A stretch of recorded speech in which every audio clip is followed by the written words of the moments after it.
And it was phenomenal. You know, they had some timely kills, especially that early penalty we talked about early on. The Steel have found themselves fourth in the USHL in terms of discipline in a good way. They're actually the fourth most disciplined team.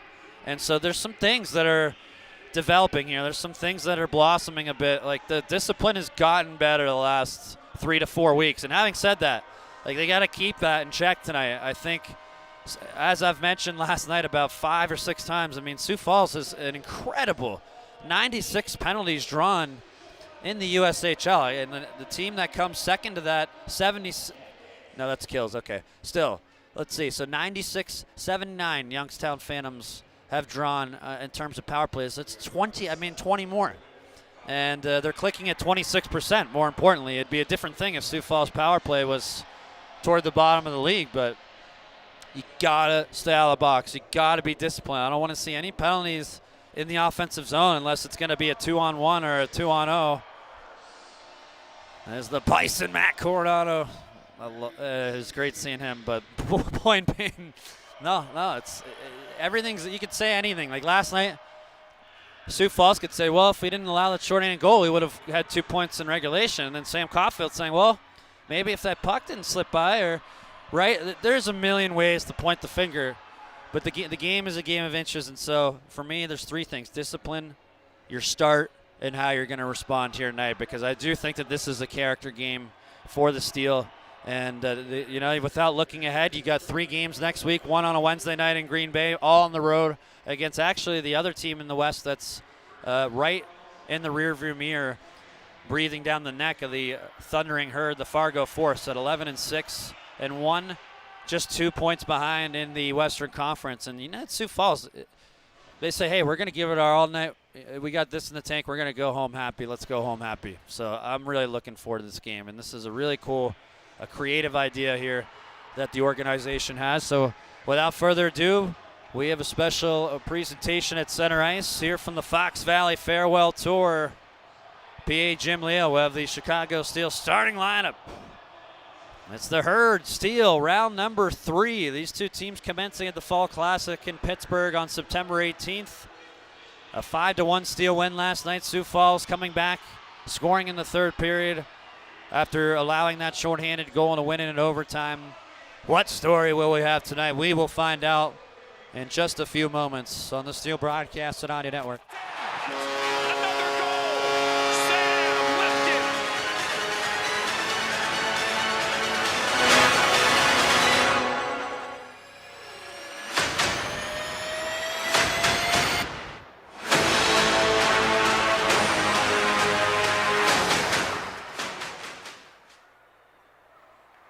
Since 2015, we've called Fox Valley Ice Arena home. Thousands of puck drops, hundreds of victories, and countless memories over the last 11 years. From headbanging playoff heroics to pyrotechnics from our frontman, touching tributes, rocking crowds, and a pair of championship seasons. We've seen it all. Every solo, every costume change, and sadly, even the blues. You've been here for it. Brandishing signs, waving flags, bringing the noise, and jamming with us each night. We've been honored to perform at Center Stage in Geneva. Now, it's time to say goodbye and celebrate these lasting memories. It's time for one more encore. It's time for the Fox Valley Farewell.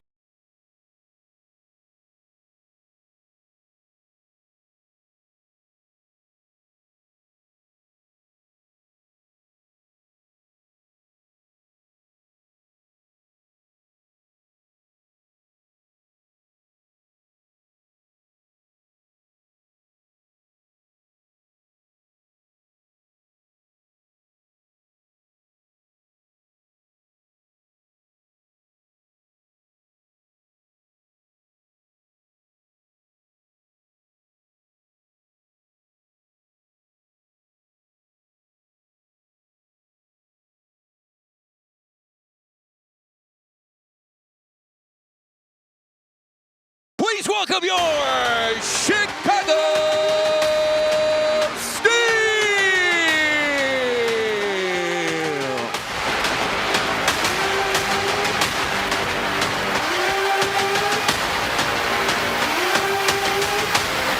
And now the starting lineup for your Chicago Steel.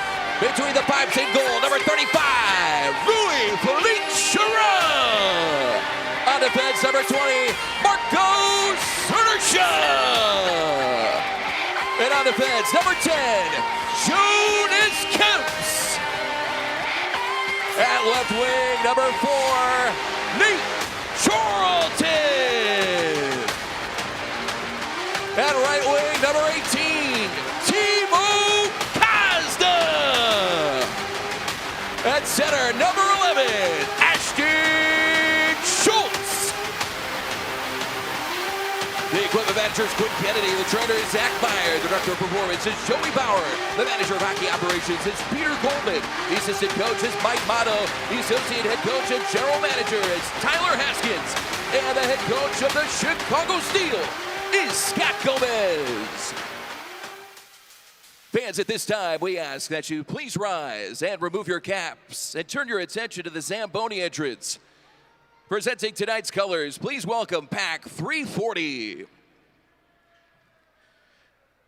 Please remain standing as Hayden Chancellor honors our nation with the singing of our national anthem. Oh, say, can you see by the dawn's early light what so proudly we hailed at the twilight's last gleaming, whose broad stripes and bright stars through the perilous fight o'er the ramparts we watched were so gallantly streaming, and the rockets ran glare, the bombs bursting in air gave proof through the night that our flag was still there. Oh, say does that star-spangled banner yet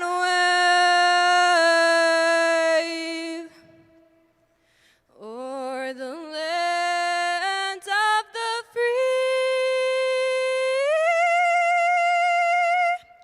and the home of the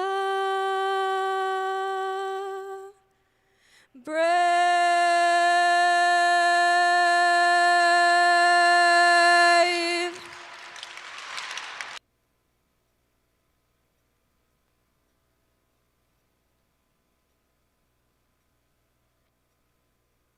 What a job, folks. Mark Citron live from the Fox Valley Ice Arena as we welcome our Flow Sports Game of the Week, which features the Sioux Falls Stampede and the Chicago Steel.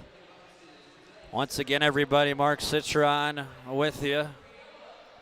You'll hear PA Jim Leo. I mean, originally I stick to my broadcast format, but in terms of music and interviews, things like that, my aux cord, it's like I'm living in 2005 again, is busted. So you're going to hear PA Jim Leo, the best in the business, in our intermission reports.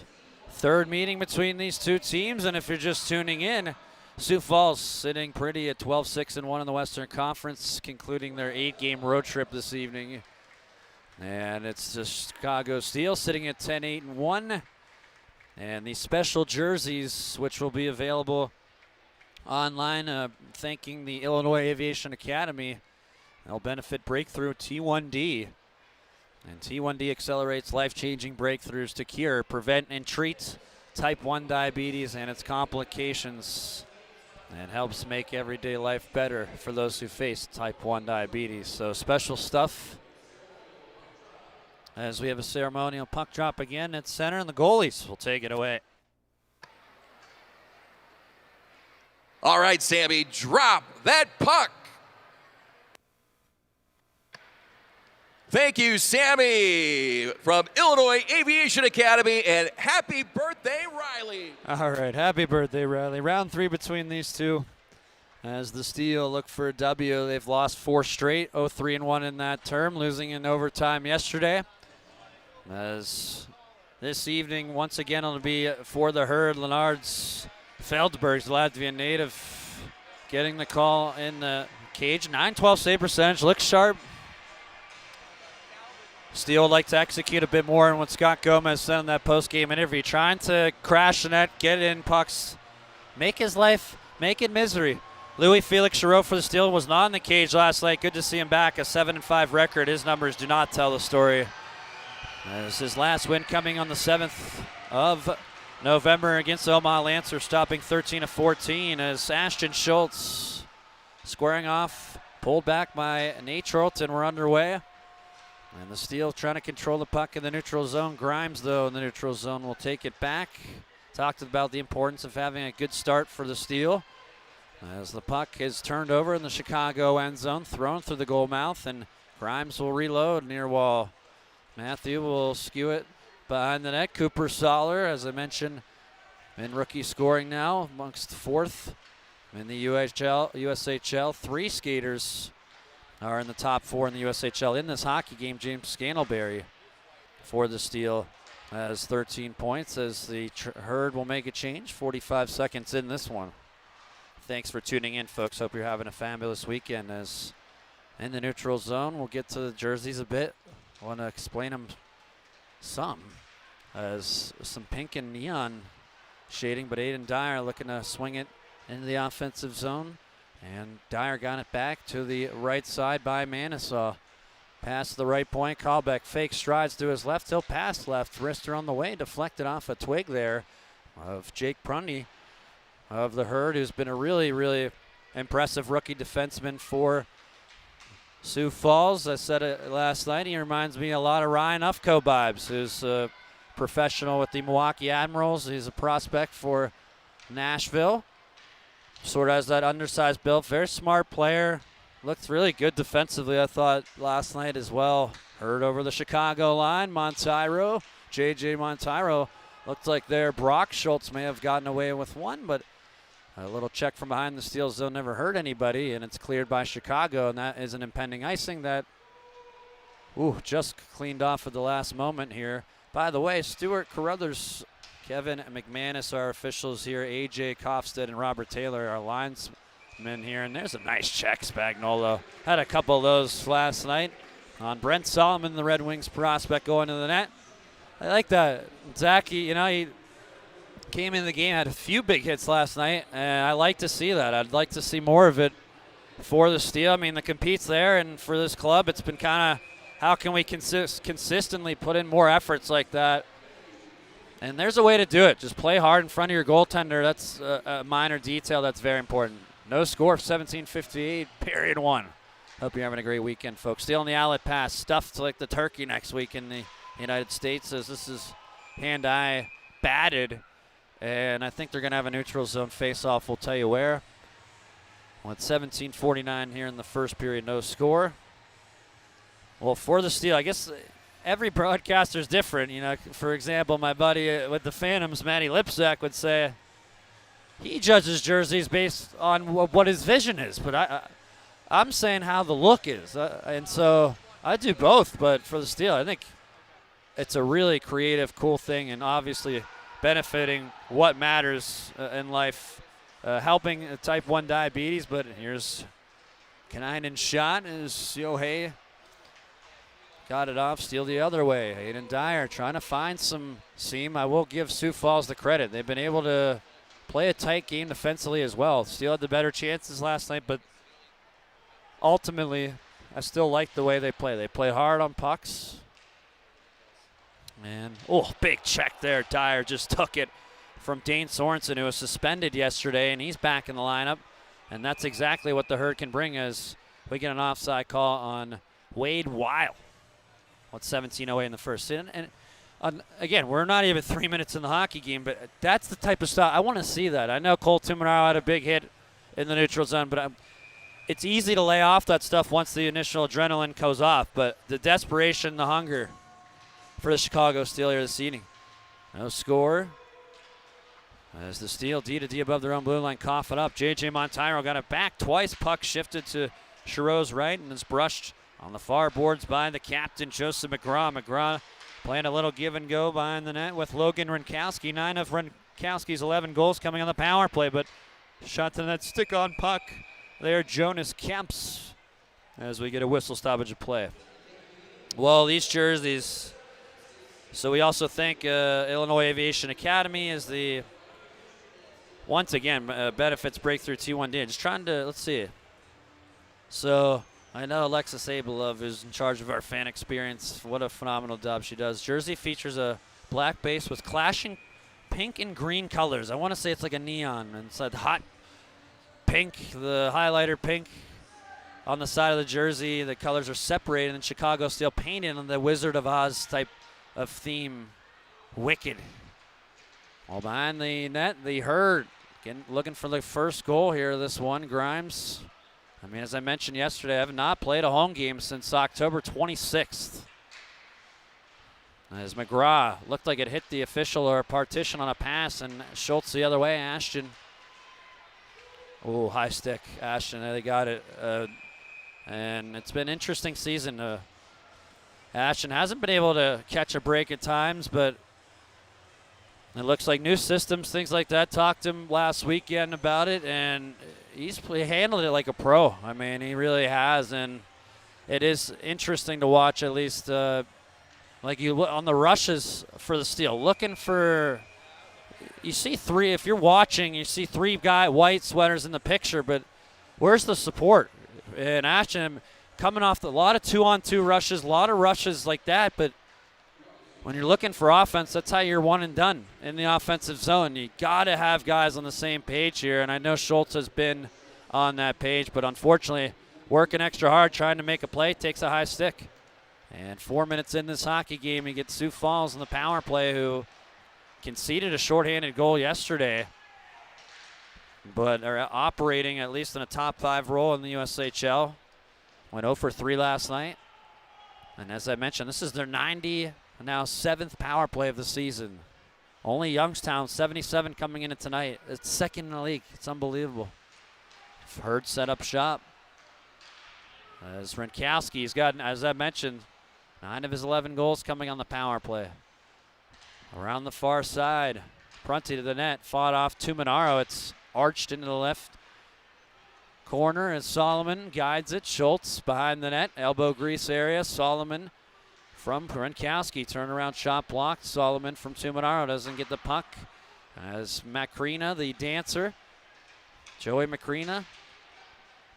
And Macrina, the game winner last night, spins it across. Nice play, Colin Sisson with his family in the house. Saw his parents, Tracy, Keith, and his grandmother and bros. Nice play on the intercept by Sisson. 35 seconds on the kill. Grimes right back in the Chicago territory. Solid to tip. Grimes right pad save Chiro. Maroon stick in the left corner. It's Cooper Soller trying to make a play behind the net. Steele, Spagnolo, detours in. Nate Charlton will sail it down with 14:35 in the first. 15 seconds on the Herd power play. Yeah, with the Herd again. Talk the importance of special teams, and one more rush behind the Chicago net. Tuminaro stuffs it behind the cage. Flips back, and Sioux Falls possession, stick on puck by Charlton, freed the biscuit. Steele the other way, remains scoreless. Schultz from the box as his teammates change behind the play. To the net, Rister never got to the cage of Feldbergs. Recycled by the Herd the other way. As Monteiro takes a check by Schultz. Kicked back into the neutral zone. Soller trying to reorganize. Fakes the pass. Then he'll whisk it behind the Steel net and set up a change with no score. 13:48, period 1. Thanks for tuning in, folks. Your support means the world. And we hope you're having a phenomenal weekend wherever you are. Back to center of the puck, railed there by the goaltender as Feldberg's spun it. Good forecheck as Noho Kanainen on the forecheck behind the Chicago net. Sinercha got the play, but then the steal lost it as Holtby off of Arrow Huatainen. Chicago the other way with 4 pink sweaters joining the rush. Major puts on the brakes. One-timer down low. Missed the cage. Wow, it's pretty interesting here to see as here's a look as Benson Grandy almost had to look at his roster sheet there because number 8 just looks very creative there in the steel sweaters, the neon and pink. Well, now a turnover here. Solomon on the forecheck. Schultz's shot was blocked. Solomon follows up on it. That stick still in the left corner there. Big stick. It's been interfering with the puck a little bit. Steele here forced the issue out of their defensive zone, but give it away back in the neutral zone. Weil will swing a ground ball to Chiarot, fights it off. Played from the Steele defensive core, but not out. Those little plays we talk about. Kalbeck the other way of the red line. He'll look to his right. Kozda up into the play. No score. Shots 4-1 Herd if you're curious. As the Herd look the other way on the breakout from Schultz. Right side, Schultz follows up. Off a leg on the pass, fortuitously back here to Solomon. Good shift for him. He'll go to the bench. Crusted by Kalbeck. Charlton boxed out. Herd all over the puck here right now.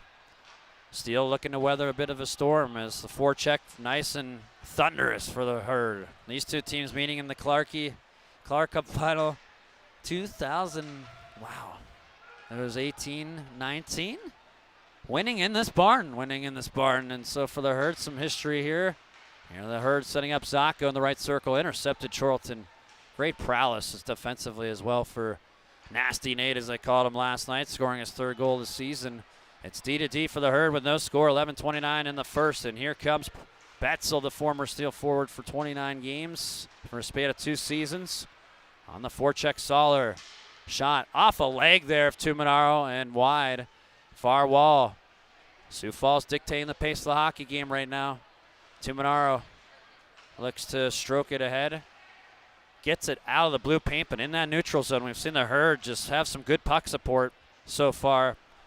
And they've been able to read Steel breakouts, says Dyer. That is not an icing call. Dyer scoring his 1st goal of the year last night, shorthanded.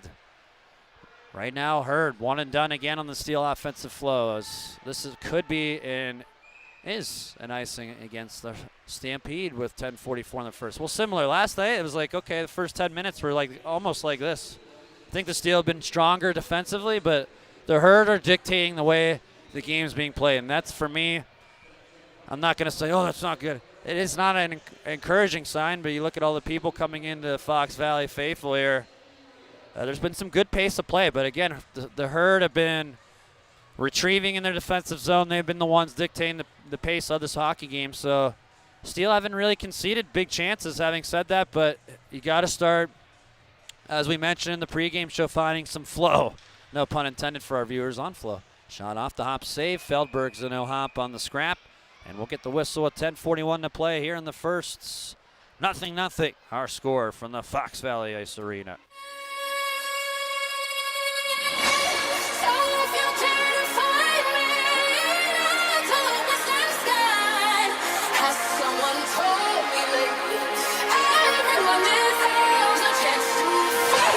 Steel fans, please welcome Rusty! Being delivered to the ice, courtesy of Valor Carts.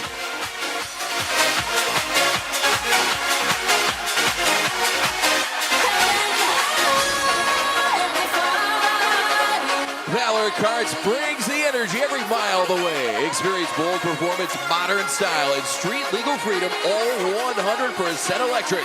With luxury seating at up to 80 miles per charge, Valor Carts are built to take you wherever life goes. Valor Carts, proud partner of the Chicago Steel. Your voice of Chicago Steel Hockey and the Flow Sports Game of the Week, welcoming everybody, as always. Nothing contest so far. 6-2 the shots heard. 10:41 to play in the first. As they're stealing some wicked sweaters here this evening. Well, pink on the right side at least is what I'm seeing, and then the green combo hot pink with that neon green. It's like my workout shoes. The neon are like the different. Someone to me once said sour Skittles. They're sour Skittles colors, but which I kind of like that actually. But I don't know about you folks. Pretty cool stuff as the Steel win the draw in the offensive zone, courtesy of Miles Bergen. Off the boards though, Hurd. I've been mentioning they've dictated the pace before the break. See if the Steel can get some offense here. Neutral zone. That's Hurd have been strong so far there, and now we get I believe, just a whistle in the neutral zone. Thought it may have been a hand pass, might have been a puck into the bench, but we're just seeing a lot of white sweaters on top of each other in that neutral zone, clogging things up on the Steel breakouts, and that's not yet led to so many significant chances, but the Steel, that's where you talk one and done in the offensive zone so far, and so something to note. Got to get by, got to be in connected unison with your line mates, and that was the final question I asked Scott Gomez last night. As Kanainen down the left wing, shot is blocked, and it goes to the far boards. Nice hit there on the Steel as the puck is freed up. And on that, it was Thomas Holtby on that check. It's exactly kind of what you want to see the other way. I want us that in the offensive zone, when you're in these corners, when you're in these battle areas, are you playing the body? Are you getting yourself in position to, as a shot is baseball caught here by Giroux. 9:48 to go here in the first. No score face-off in the Chicago zone. And once again, we hope you're enjoying your weekends, and you can sit ice side with comfort. Check out our ice side tables, which offer glass seating and food and beverage service for tables of 4, starting at just $25 per person. Ice side tables on sale now at ChicagoSteelHockeyTeam.com. So it appears we'll take a quick timeout on the Steel broadcast and Flow Sports game of the week. 0-0, 9:40 in the first.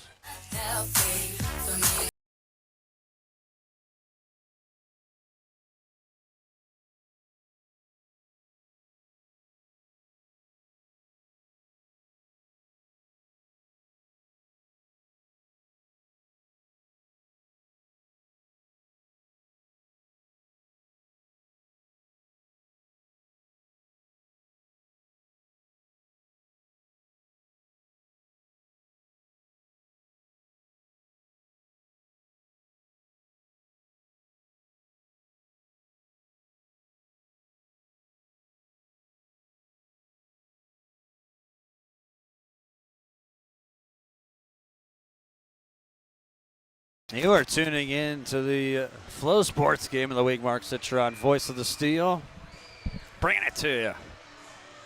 Well, it's honorable, but right now in the Steel zone, no score, 9:48 in the first.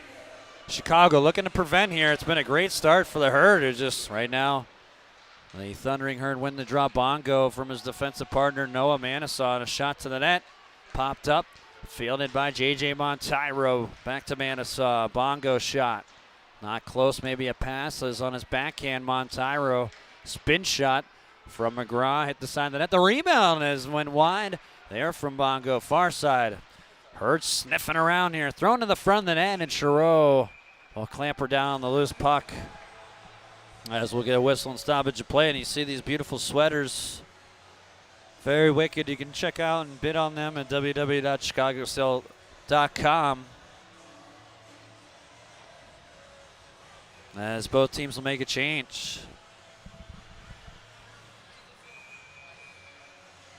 So Rinkowski for the Herd with Manasaw to his right, who's a defenseman. McGraw on the far circle on the right side. Chicago has a turnaround chance. Giroux is there on the blocker. He'll make the stop on Manasaw off the face-off win. We know how important those details are. Chicago deploying Scantlebury along with Kalbeck, Sisson, A little tough to see from. I'm not complaining. That is, I want to say either Bergen or Dyer, and it is Bergen. Yes, Bergen here. But it's shot again. Chiro fought it off from the circle. This time, Renkowski let it go. Another icing here against the Steel is going to be waved off. Well, 9:05, no score here in the first. Heard the shots dictating the story. 9-2 in shots, even though a lot of them from the exterior. Chicago has not been able to settle in this one, and we talked the importance of a strong start as Renkowski over the neutral zone line. To his left, McGraw, the captain. Shot chopped off the side of the net. Montyro spikes on that stick detail to keep it alive on the far side. Flip-flops as called back to Jason Millets defensively in the Chicago defensive zone.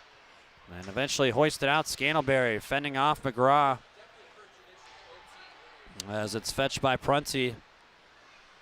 On the breakout, he'll waver to his left. He'll survey, look, head up over the blue line as Jake Prunty, nifty skating ability. Just smashed there from Tuminaro.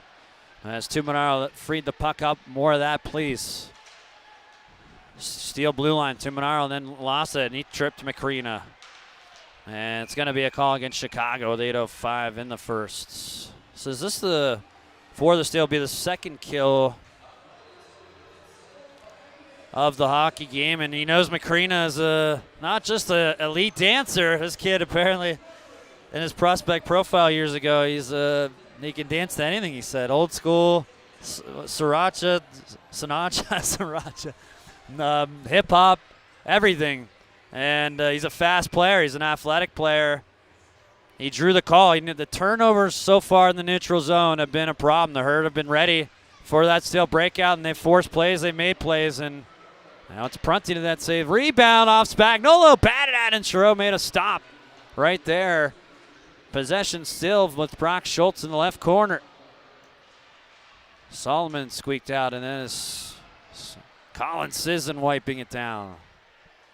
0-0 with 7:45 is the Herd.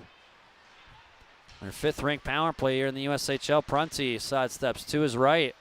Puck protection behind the Steel net. Macrina. Solomon on the backhand. Renkowski couldn't take a blade. Leaks free. Steel can't clear it out.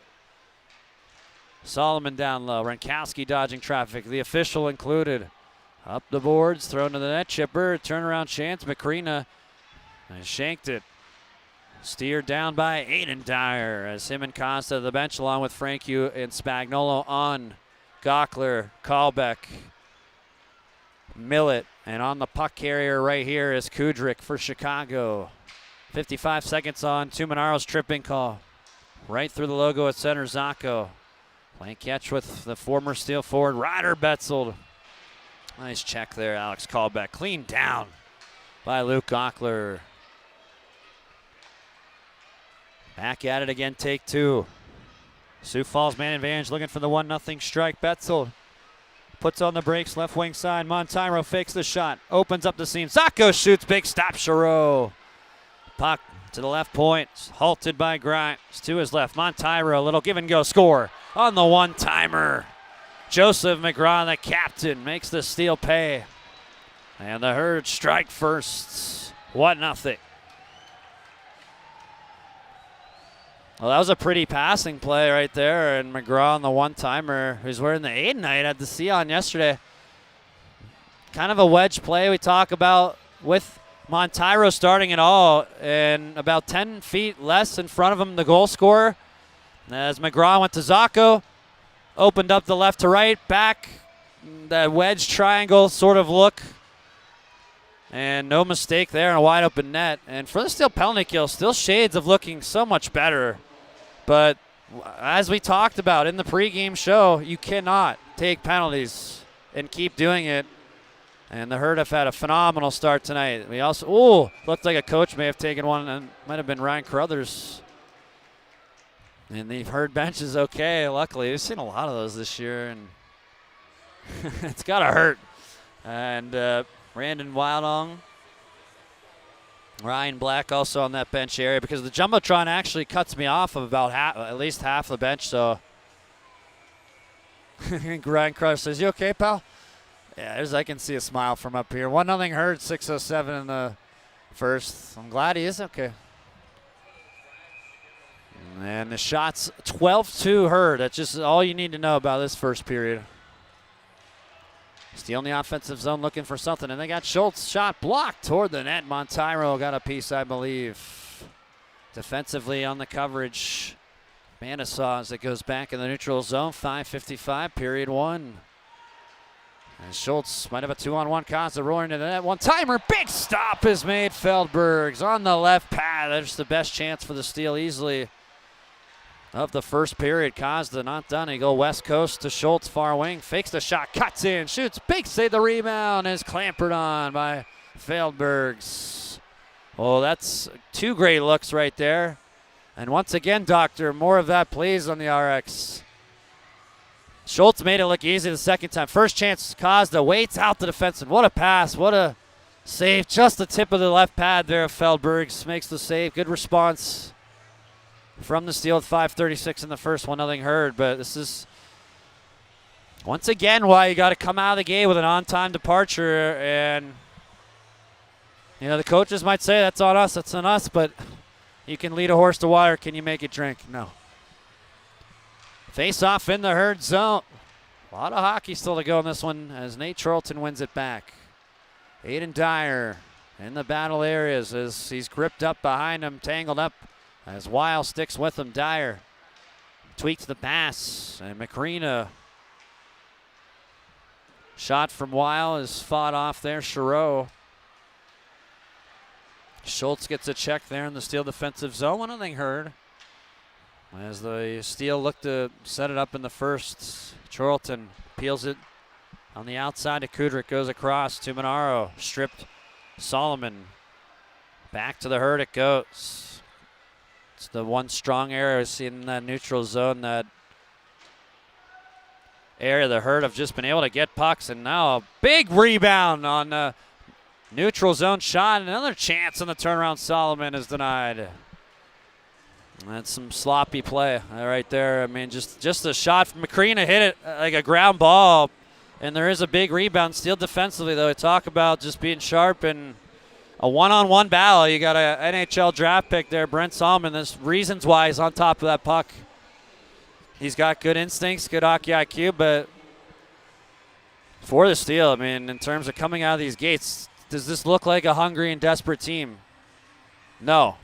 Having said that, it's a 60-minute game, and if you looked at the last month in particular, the games following since at least the weekend of October 24th, so about a month ago, you see the next game the Steele just had a hard time, and here's Frankie, a shot deflected toward the side of the net. Chance Sisson there. It was a sharp angle, and Sisson just didn't have enough real estate to tuck it in, and as Herd player went down pretty easy there. Steele weren't tagged. 4:15 in the first. It's been a lengthy one. It's a 1-0 Herd lead. And now it's off Frankie. It's going to slowly sail into Chicago territory. Fetch Frankie. Tangled up in the play. Betzelden. Wow. It is called. Well, Ryder Betzel. Frankie drew it, but we talked offensive penalties last night. I mean, I don't want to be that guy, but that was a little soft. I think the way it I mean, I'm just telling you how it is, folks. I'm not going to be apologetic. But does it matter what I say? Because, no, the Steele they want execution. They want to make these guys pay. Calls are going to happen, right? And regardless, Steele, the way right now it's going, they got to cash in on all their opportunities right now. This has been a heck of a start for the Herd. And if things don't change or momentum doesn't swing here quickly, it's going to be a long night. 1-0 Herd with 4:03 to go in the first. As Scantlebury in the circle now. Steele power play. 7th in the USHL, is coming into the series at 5th. So there's some space there. Schultz to Tuminaro. Back to Schultz, right circle. Peels back. Tuminaro shot to the net. Rebound. Feldbergs couldn't get to it. Oh, boy. High stick. On, I believe it's Steele. It's going to be Costa. And so as soon as you get on that power play, as Bongo took it to the face, And he's looking for 4. I don't see any. But I didn't see it, and Timmy's not happy about it. Nonetheless, talked about trying to take advantage of your opportunity. So now we're 4-on-4. And what has been a sloppy first period on the Steel side of things. A lot of clock in this game, but, you know, as I mentioned, I mean, that's ones that's tough. Like, your battle, that's a tough area to be engaged with, but I always take 4-on-4. That's something I learned here, how underrated it is, actually, especially at the pro levels. So Schultz right now in the Steel defensive zone, Steel down a goal. Sisson trying to take it cleanly. Good hustle by Sisson. Far side, Solomon. And good detail off the puck from Chorlton. But it's going to be the Herd possession right now. Solomon over the Chicago line. Pass to other Brock Schultz. No relation to my knowledge, but there is a different Ashton Schultz's little brother drafted by the Steel. He's not on the roster, but it's a story for another time. 3:05 to go in the first, 1-0 Herd. So 4-on-4 for a minute, and then a 19-second Sioux Falls power play. So Gockler with a puck unwinding in the right wing side. Herd zone to the net. Gockler protects on the backhand. Drifts a pass to the left point. Callbeck fakes the shot. Stutters left. Cutting left. On the backhand, far side. Callbeck back in the neutral zone. And you got to credit the Herd. They have been sharp defensively. Just those couple of chances after the first goal. As Gockler try to jump and chase as Wade Weil got a piece. Now nuzzled behind the net. Lost. Gockler one-hands it. Callbeck far side. See it. Well, there is a penalty coming, but there's still 20 seconds of 4-on-4, and so all the way back in their own zone, trying to get a fresh change for his teammates. Alex, the St. Charles native, lost the puck. Sacco out top, one-timer, chipper to the net. Oh, goodness, it had eyes, just missed for Manasaw. Seen him activate at times, Noah Manasaw. Now it's Sacco again, take 2 to Manasaw, top of the slot, shoots, save, Giroux, the rebound, off a stick. McGraw on the backhand, tees up Grimes, left circle, wrister, left pad, save, Giroux. 17 shots in the period, 1-0 Herd, but off the puck, Montyro strips the steal. And Kudrick will just clear it to center. 2 seconds as the puck hits Giroux. He'll play it with a $1.40 in the first, remains 1-0. That is an icing call, but there's not enough juice on that bad boy. As it's fetched back here, Manasaw off a body as the puck squibs into Steel territory for an icing call here in the first. Well, Steel almost 91 seconds in the first period, but hey, penalty kills answered. Big save here. Aiden Dyer chipping in there away from the puck, but the one-timer, I mean, it looks like just inches there on that chance, and the Herd really coming out with a good start tonight. And we know it's a 60-minute game, but Scott Gomez, the coaching staff, I mean, we've talked about it just countless times in a sense of that on-time start. But for the Steel, a lot of hockey to go. But this is where I come in, because I start talking about desperation, right? The coach, in terms of a lot of ways, but not the full thing in terms of the coaching staff. Where is it? You want to see who steps up. You want to see who makes the plays, who makes the hockey plays. As Soller, speaking of which, Tabongo stick on puck, Chorlton. Sacco now with 2 pink and neon sweaters on him. It's a beautiful night. Under a minute to go in the first, 1-0 Herd. Pawned down by Weil. Gave it away here. Chicago, it was recovered there. Weil on his own turnover. Sacco forwards the puck here in the Chicago zone. Millett spun down. Cleanly there by Soller. Millett far side. Behind the net, wanded at as a backhanded play tried to be fluffed. Looked like Sacco, he's looked pretty good this weekend. Like his skating ability. Playmaking abilities there. Chorlton chips with 20 seconds to go in the first. 1-0 Herd. And stampeding to the net. Soller a chance. And it might be in. His teammates celebrating, but Giroux's got it. The referee says no. And it looked like the puck stayed out. Just too easy to gain entry in the Steel zone right now, and it doesn't end either. I mean, just we're seeing these one-and-dones. I mean, this is how it's been the last month in terms of the second game, and you can tell on the Steel bench, I mean, Scott Gomez said a couple choice words at least for his team the first time out. Usually not, and he's not. Right now kind of, they're quiet, but you can tell the coaches are steaming a little bit, and the referees here looking at it. But that's the 18th shot for the Herd, and last night I believe actually the Herd, look at that final shot total, but they're averaging about 35 a night. The Steel had a really strong defensive performance yesterday. Well, after that, just 19 shots for the Herd. They have 18 labeled on the board right now. They're going to take a look at this play, and I don't know what Frankie's saying to the official, but with 14 seconds in the first, see if we get a good look with Chicago Steel. Two-time Executive of the Year, Dan Lev, and not yet. We got a black screen. Luckily down there, I don't see a black screen for the officials yet, but I don't know. I didn't see it from this point, but I've seen crazy things. We've seen perspective. And okay, hold on. We're going to hold the horses here, folks, but Peter Goldman, Director of Hockey Operations, is on the other side of the rink, so he probably has a look too. 1-0 Herd. This could be, so the call on the ice, no goal.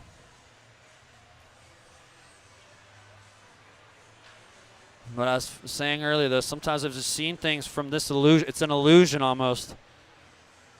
As here's the. Well, referees have made their decision, so here it comes. No goal. All right, so Dan, here's the replay, and it's like the left pad. No way, I didn't see any leakage at all. But hey, you saw the celebration there, and Chiro on that power drive again. Too easy on that zone entry. This team's going to be harder to play against. You got to have a response. And welcome if you're listening from Flow Sports. This is our game of the week, so we appreciate that. But business as usual here in the broadcast. But with 1 second, that'll do it. Shot totals 18-6 Sioux Falls, but a 1-0 Herd lead. We'll get some more thoughts and analysis. We also will have PA Jim Leo's show. I'm glad he gets the show at the Flow and all of the Steel Broadcast Network. But on Flow Sports, our great partner, and our first intermission reports. It's the Herd, a 1-0 lead over the Steel through 21st intermission report coming at you. And enjoy PA Jim Leo as well in the music. Goal of the first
tuning in to Chicago Steel Hockey. Mark Citron bringing it to you.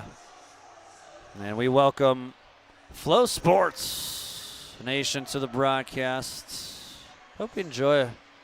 Our first intermission report is always presented by CBH Shop. The Steel are on CBH Shop. Visit CBH Shop online for a great selection of Steel t-shirts, hats, sweaters, sweatshirts, and jerseys, and more. Plus, you can now purchase a Steel jersey when you purchase online. In addition, choose from the Chicago Blackhawks and Rockford Ice Hogs merch as well. That's cbhshop.com. Charlie Bravo Hector, cbhshop.com, the new online home for Chicago Steel merchandise. That's cbhshop.com. And a 1-0 Herd lead. Through 20 minutes of play in our first intermission report. Also at these little rascals on the ice surface by the Chicago Steel Youth Hockey Experience, presented by Riverfront Chrysler, Jeep, Dodge, and Ram. The ultimate way to experience Chicago Steel Hockey. Watch warm-ups from the bench, take the ice pregame or during intermission, and join the Steel on the blue line for the national anthem. Still think it's the coolest thing. Limit 2 teams per game, so book today at chicagosteelhockeyteam.com. Well, I mean, these kids have so much fun, but this is just a part of it. You know, they get to be on the blue line and pumping the boys up. Saw a ton of teams today, and it's just so cool. I mean, I always, in the past, it's been a similar promotion, but it's like you have opportunities to be next to future NHL stars. I mean, you look at the teams, and then after the game, you skate with the Steel. Like when Macklin was here, Celebrini, he was the line to get his autograph, even at that time, went all the way around the rink, and he signed every single one of those autographs for about 40 minutes or so, 45 minutes. But that's just it's almost the peak of the mountaintop, for these. All it takes is a moment like this, an opportunity like this for your youth hockey team to say, hey, this is pretty cool. And maybe your kid, the next one day might find himself not just in the USHL, but a really good job here playing hockey and the great game that it is. Well, that first period we talked about on our pregame. About four elements, 4 to 5, probably like 10 or 12. if we all had to simplify, number one, the start. And it was not the Steel start, it was Sioux Falls start that started that game. They dictated the Herd what was going on. They had a sharp neutral zone. They took pucks back. The Steel offense was one and done. I counted 2 chances for Chicago in that period, partially to penalties. And that other 2 thing, discipline, was really the first thing we talked about in the broadcast, in the pregame show. And the penalty kill has looked really good, I'd say, for the most part, for the Steel. However, it's finally exposed. I mean, you can only get 3 minor penalties for Chicago in that period. It was the third one that broke the Camel's back. Really nice passing play as Montyro to Zacco to McGraw opened up a seam. So Montyro, who started the passing, hit McGraw about 9 feet in front of him. Went to the right, opened up the left to right. Zacco made it look easy. Slam dunk. We've seen a one-timer score. And McGraw's 4th of the year. But when you're killing penalties, it takes you off your game. And here's my man, Bob of Illinois Aviation Academy. Thanks to him and our sponsor here tonight, featuring the special jersey auction. And Illinois Aviation. As stated previously, my name is Bob Warderick. I'm the founder of the Illinois Aviation Academy and a proud partner with the Chicago Steel. When the Chicago Steel came here in 2015, Illinois Aviation Academy partnered with the Chicago Steel to raise funds for youth hockey. Our goal was to bring hockey to the community, and we had our first event here. We raised funds for the Fox Valley Ice Arena and the Cyclones organization, so kids can learn how to play hockey and have a good time. The next thing we started was a partnership with Breakthrough T1D. We believe that kids and youth and adults with type 1 diabetes should not be restricted. They should have freedoms. It's a disease in which every day these young men and young women and old women have to get shots, multiple shots every day. They might do everything right, but diabetes puts them back. It's a hard fight. And the only way to win a fight is with support. And we're really proud to have lots of support. Support from family, support from friends, support from the Illinois Aviation Academy staff, and most importantly, support from the Chicago Steel. So for the last 10 years, my family, who has a type 1 diabetic, has been lucky enough to have Chicago Steel players live in our house. We had Luke Reed, Ian Moore, Luke Lewandowski, Hunter, and today our starting goalie, shall we say it? Yes. We have the starting goalie at our house today. We're really proud to have him here. So I want to thank the Chicago Steel. I want to thank you. I want to thank everybody for supporting us. It's been a great run. Thank you, and we hope everybody here has a great time tonight. So thank you. Thank you, Bob, and thank you, fans. What a beauty. Yeah. So I could have sworn he had Thor Bufflin as well. I'll have to ask him. We'll see. But Louis Felix Churro, it's funny. His name is hard. I get asked all the time, is that Churro? Is that Churro? Yeah, Louis Felix Churro for your Chicago Steelers. Top 17 of 18. But, folks, there's, as I said, there's more important things than hockey, right? I'm going to bring you the action, of course, but this is where my heart is touched. You get sponsors, you get people like Bob, great people nonetheless, and they're just going through the community. Just without the community, at least at this level, you have nothing. So it's really important also, as Lisa, just recognizing, too, what they do. And we're really thankful to have Bob and the Illinois Aviation Academy sponsor these really cool sweaters for a fun night that's for a great cause. So it's always a win-win with that. But it's a 1-0 herd lead through 20 minutes of play. The shots were 18-6, and that kind of tells the story. As I was saying, about penalties, we get it. They take you off your game, but you give a team like Sioux Falls, that's their 6th power play at least the last 24 hours.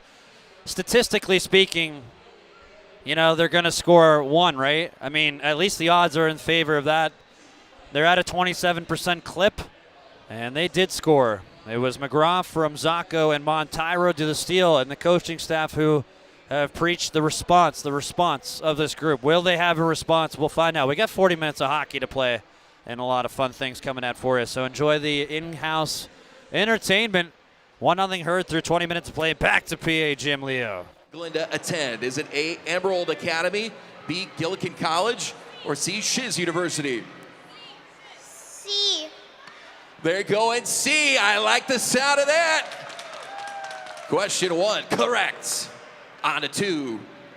How did the Wizard get to Oz? Was it A, by train, B, hot air balloon, or C, horse? Do you know what it is? Is it B? B. They're going with B, and that's correct. 2 for 2. Question 3 of The Wizard of Oz. What color are Dorothy's slippers in the original book? Silver, ruby, or emerald? A. A is correct. Tried to trip you up. It's silver. Question 4. What is Glinda's original name in Wicked before she changes it? Is it A, Glorinda, B, Gwendolyn, or C, Galinda? C. C is right. Galinda. Question 5. Which city? Where is the Emerald City located? Is it A, Oz, B, Munchkinland, or C, Quad Lake? A. Going with A, Oz. That is right. Question 6. In Wicked, what animal does Dr. Dillon represent? A, a lion, B, goat, or C, monkey? B. Going with the goat. That's correct. 2 more. Let's go for that perfect score. Who is the ruler of Oz in The Wizard of Oz? Is it A, the Wizard, B, the Tin Man, or C, Glinda? Do you know what it is? A. Say A. A. Yeah, don't overthink it. It's the Wizard. Last question. Which character becomes the Wicked Witch of the East in Wicked? A, Madame Morrible, B, Nessa Rose, C, Elphaba. C. Ooh, so close. It's B, Nessa Rose. Guess what, though? You have won it. You know your stuff. You won a 1-hour discovery flight courtesy of Illinois Aviation Academy. Ryan, we'll see you up in the skies. Congratulations. Great job, you three. Give it up for Izzy, Zoe, and Ryan. Thanks for playing Wiz-O-Mania with the Chicago Steel.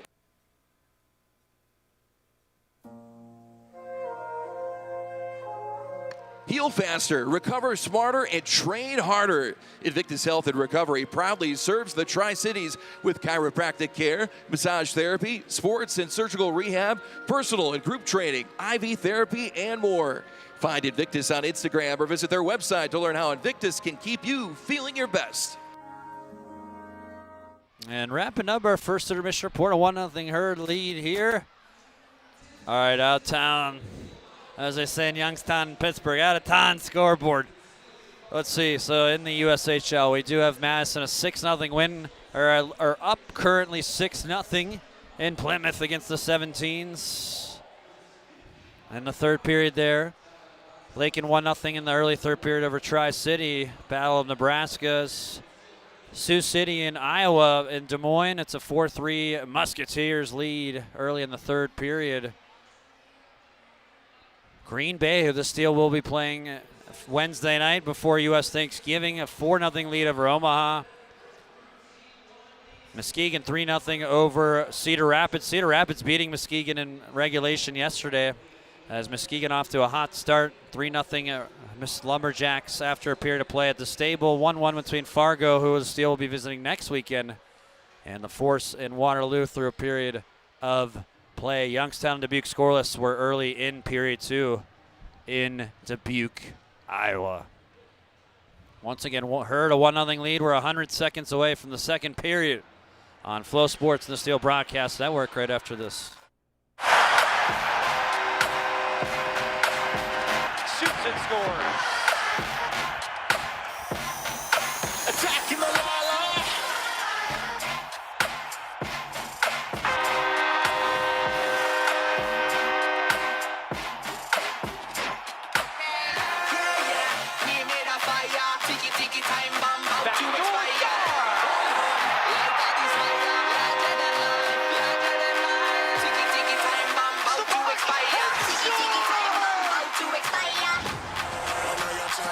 Welcome back to the ice, your Chicago Steel. Ladies and gentlemen, it's showtime. Yeah, it is showtime as Mark Citron back with you. So shout out our behind-the-scenes staff here that makes this broadcast possible. Eric Kruger, our director, great director. Alongside Alexis Abelov of Fan Experience. Congratulations to her as she will now work in marketing as well with the Steel and the Blackhawks. Daniel Skripchek, and then of course who does the graphics behind the scenes as well, helping Eric Kruger direct the show, PHM Leo. Best PA man in the world. 1-0 Herd. Well, luckily it was only 20 minutes, but again, I talked about a character game. I talked about a response. The coaching staff, I'm sure, has done the same. And so we'll see if we get one. We've got a lot of clock here in this one, but the first period really sharp for the Herd. Well, if you're curious, the Herd have only had 2 leads for a team that's leading the Western Conference after 20 minutes of play, and they're 2-0 for what it's worth. But this is a critical period for the Steel as Ashton Schultz boomerangs at DeCosta. Couldn't get a shot off. Lost the puck far side. J.J. Montyro we're in the sea tonight. Him and McGraw flipping it over the last 24 hours. McGraw playing with Montyro as they connect once again. J.J. here in the right corner. Puts on the brakes. Looks behind the Chicago net. And Sinertia has the lead pass as Chorlton guiding right to left. Trying to open up a passing lane. It was off of Noah Manasaw in behind the Sioux Falls net. And just in case you're curious as well, before we get to that, as Jonas Kemps misses the cage when the Steel trail through 20 minutes, their record is 2-7. So this is the 10th time we talked those starts, right? So the 10th time the Steel have trailed, and here's Dyer the other way, and they call offside against the Steel. A little late, but probably the right call, maybe. It's close.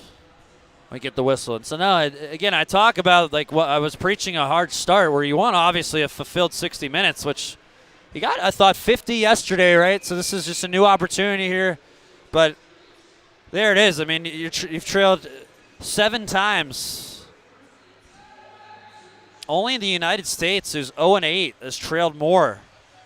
And I guess you could say 9 because they trailed at least Madison tonight and are losing 6-0 currently. But, you know, I don't try to just sit here and nitpick. This is stuff that the team works on, the coaches focus on. We preached that literally in our interview yesterday, Scott Gomez talking about the importance of the on-time start.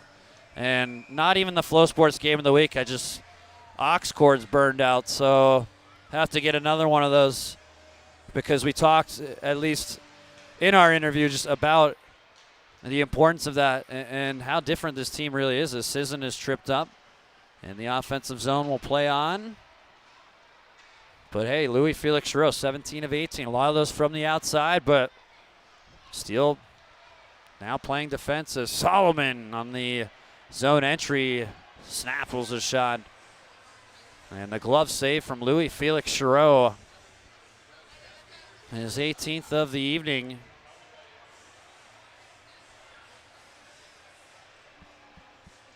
Face off here in the Steel defensive zone. 1-0 Herd lead in the 18:37 mark of period 2. McGraw, the goal scorer on the power play. Steel penalty kill, for what it's worth, has looked really good, and it only had about 24 seconds on that kill, but can't take 3 penalties either as the Steel tagging and off the rush. A chance slapper fought off on the 5-hole Feldbergs. He had a couple nice saves in the first as you can hear the benches roaring. Nice check. Sinercha fakes the shot, wheels in a shot blocker side. And Feldberg's an awkward save. This blocker, but sharper save than it looked as Macrina. Into the Chicago zone. His teammates are changing behind the play. He'll carve the puck into the far boards. Pitchfork to Monaro. Manasaw one-hands it toward the slot. Edged out by the Steel.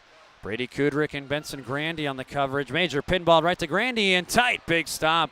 Feldberg's on the 5-hole look, and now Soller the other way from his defense. Down the right wing, looking to make a play. Takes a hit from Kalbeck. Excellent work as yesterday Calvin Bush, our media guru here, mentioned the play of Kalbeck. Both sides of the ice look great. But right now on the far side, Zacco looking to make it 2-0 Herd. Behind the net, Lacrosse tried to lax it up. Backhand off a stick of Kalbeck into the glove of Louis Felix Giroux. The shot's 19-9. Herd a 1-0 lead in both departments. The face-off in the Steel zone with 17:28 in the second period. And TechWorks, your free Wi-Fi sponsor of the Fox Valley Ice Arena, is the managed IT provider to the Chicago Steel. They help protect business tech as they were their own. Call TechWorks today, 630-482-2227. Or visit techworks.com and see how their managed IT can transform your business. Steel off the rush the other way. Broke it up quickly. I like the authority so far, though, in the shifts I've seen. Off the rush for the Steel is Arrow who went to Einen. Off that last rush, Costa's pass, though, broken up. 3 pink and neon sweaters, 2 white sweaters of the Herd. Greed in the neutral zone. And nice against Chicago. As I mentioned, these teams, the Herd, winning a Clark Cup in this barn. They've won a total of 3 Clarkies, 2019, 2007, and 15. That was a heck of a team. That was a fun one. That was a crazy first couple of games in Sioux Falls.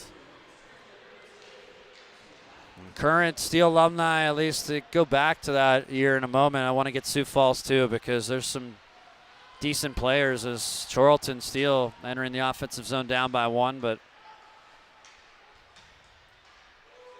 history between these two clubs as a big smash as in front of the Sioux Falls bench might lead to a look for Cosda on the drop. Charlton down the wing. Back to Cosda. Score!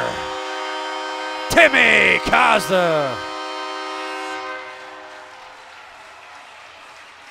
Tie game at 1.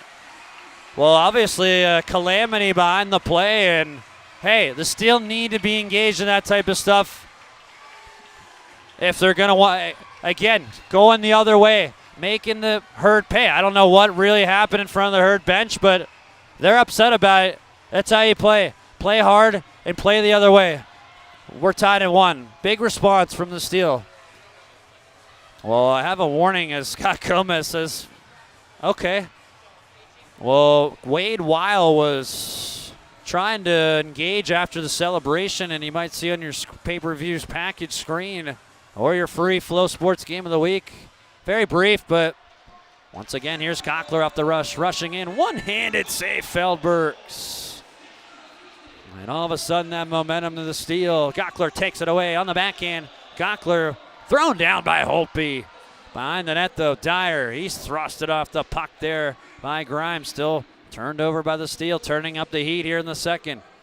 About 4 minutes in the middle frame, tied at 1. Gockler, along with Aiden Dyer and Miles Bergen, near wall. Bergen to the left point. Jonas Kemps will chime in around the horn. Dyer, far wall, his backhand. Looking in tight, Gockler, spin pass. Dyer to the net, fought off Feldbergs.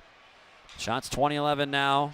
Holtby the other way. 3-on-2 for the Herd, as Holtby recognized it for a moment. Got the puck back, stick handled. Off the puck defensively there by Millett. Chicago the other way. Good speed by Sisson, rippling in. He's tripped off the puck there defensively by Sorensen. And now it's the Herd the other way. Brock Schultz down the right side. Strolls a slow-moving pass. Kozda intercepts. Kozda follows up on his own pass over the Herd line. Spin by Sisson down low. Tied at 1 here in the Fox Valley faithful. Second period, slow-moving pass left to right. Hand-eye by Sisson. Looking for his man as Tuminaro back defensively as Sisson was buried. Meanwhile, he tries to retag. Schultz takes the puck away here. Tuminaro, a check. Cole takes the puck back in a 1-1 score. Sisson on the rush here with Timmy Kozda. Off the puck, and now pass intercepted Schultz. Bongo, 3-on-2 with Macrina down the right wing. Bongo, he'll go left, and a wide open net. Giroux stretches over from the pass by Solomon to make the stop. Thrown all the way down the Herd zone, played by Feldbergs, the goaltender out of Latvia. Left to Betzold over the Steel line. Left dot, Eero Huetuainen grips him up. Thumps him off the puck. Great work there. Macrina tried to make the fancy play, and that's what Gomer said after the game last night for the Steel. Sometimes they try to make that too cute of a play, and that was an example for the Herd at least. Right there, a 2-on-1 opened up. We're still tied at 1. Benson Grandy, good compete in the second here for the Steel. Along with Hank Major, this line at least at times, the third forward now is Bergen, but it's Soller's pass, too hot and heavy the other way. Herd, a couple of pretty good shifts here off the hop as Abenoidze's shot. Lazarus missed the net. Turnaround chance deflected towards Giroux. He fought it off. Seen some good response from the Herd.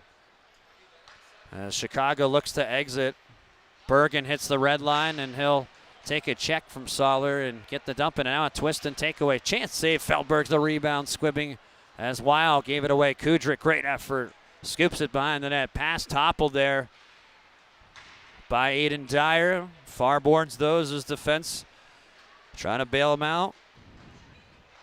Herd the other way though, off the puck as Weil Soller, who hits the Chicago blue line, he'll brisket as the Herd are changing and now get a fresh man. Logan Ronkowski to the net. Stop there in the left pad as McGraw angering the Steel defense. Chicago tying the game. Timmy Kozda, his 6th of the campaign with 12:56 to play. 1-1 score in the second.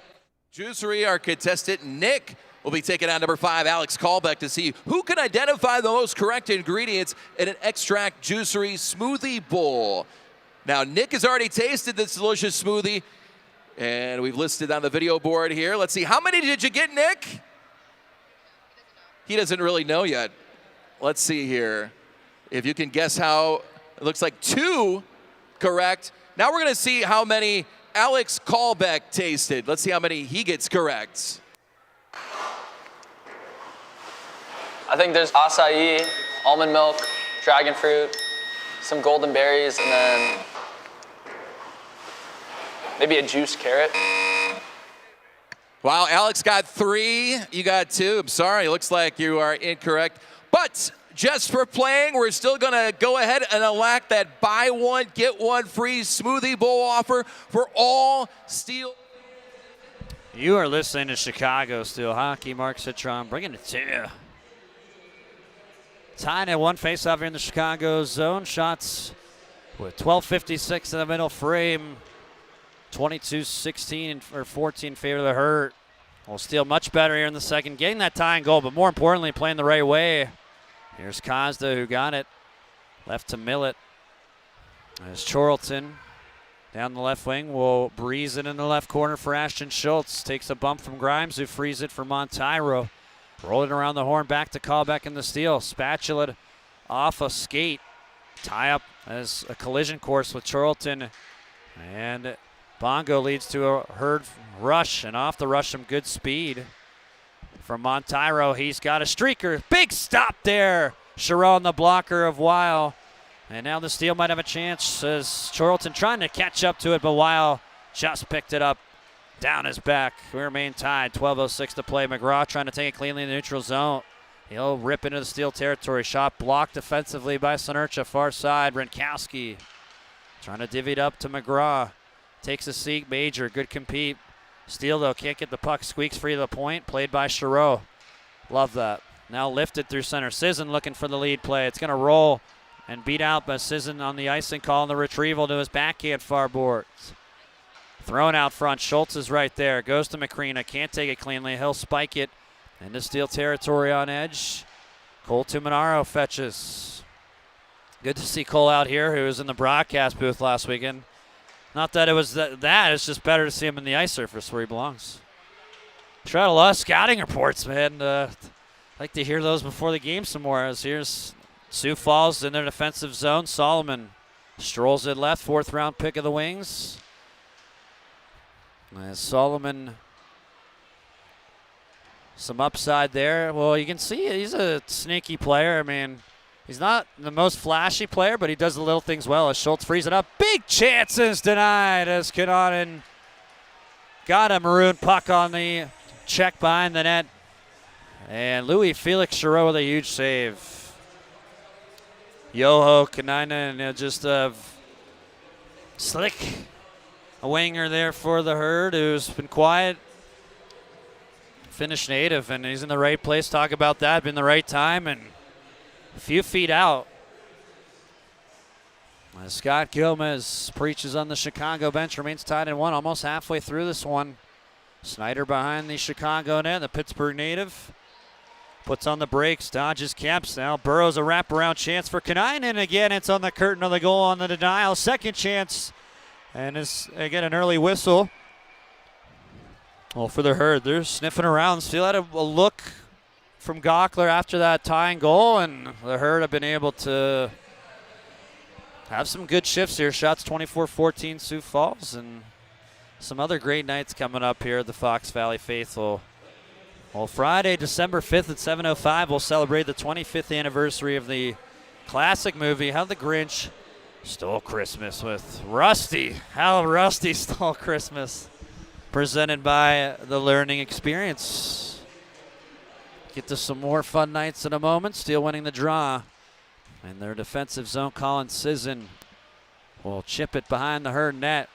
Played, Feldbergs gave it away. Kudrick looking for a man, no one there, and it's going to be Cooper Soller on the retrieval. Well, Chiro said no. He got there, the Steel netminder out of Drummondville, Quebec, but take it away.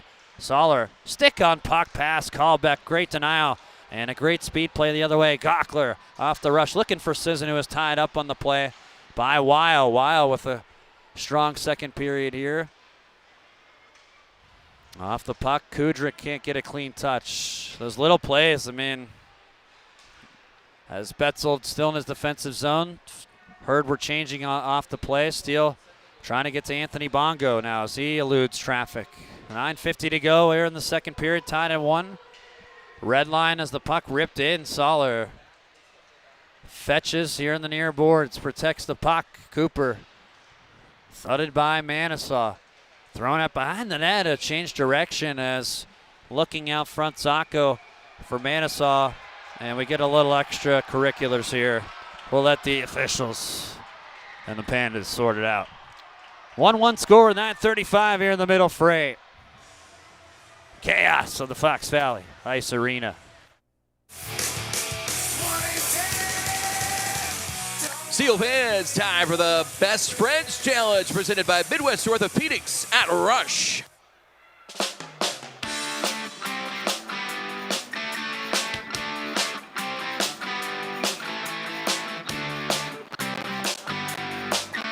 Uno, dos, tres.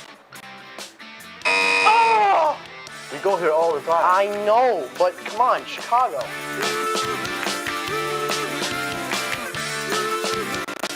This is gonna be a pull. If I get this, 3, 2, 1. Yes! Yes! I know what you guys are eating. 3, 2, 1. Pasta, chicken, broccoli. Hey, sir. Chicken, vodka, pasta with broccoli. Woo-hoo-hoo! Yes, sir. This is where my artistic talent comes into work. Yeah. 3, 2, 1. Bam! Side eye. Yep, side eye. Sends me that emoji about once a day. PA Jim Leo got a kick out of that. That was funny. I didn't expect that last one. Side eye. Side eye Omer. We're tied at 1. Mark Citron here with you on a Saturday night from the Fox Valley Ice Arena. We'll say we'll miss this regardless. Last year in the barn since 2015. For the Steel, face off in the Chicago zone. 9:35 to play in the second with a 1-1 score. And off the draw, Schultz won it back to Millett as Spagnola took a check up the boards. Montyro give and go play. Good recovery. Millett, Sioux Falls bench wanting a call, but Hurd here, top of the left circle, moving the puck well. Manassaw shot never got through off Charlton. Followed up Renkowski. Logan's pass shifts right. Steele can't plug it out. Who doesn't have a stick here? Schultz giving his up defensively. Now Kazda, is there 2? He lost his twig, and it leads to a chance. Manassaw on the one-timer, missed the net. Thrown out in front, chipped over the net. Renkowski, and without a stick, nice check. Ashton Schultz. Oh, Timmy, there's 2 guys without, Kazda and Schultz. Well, Kazda picks one up.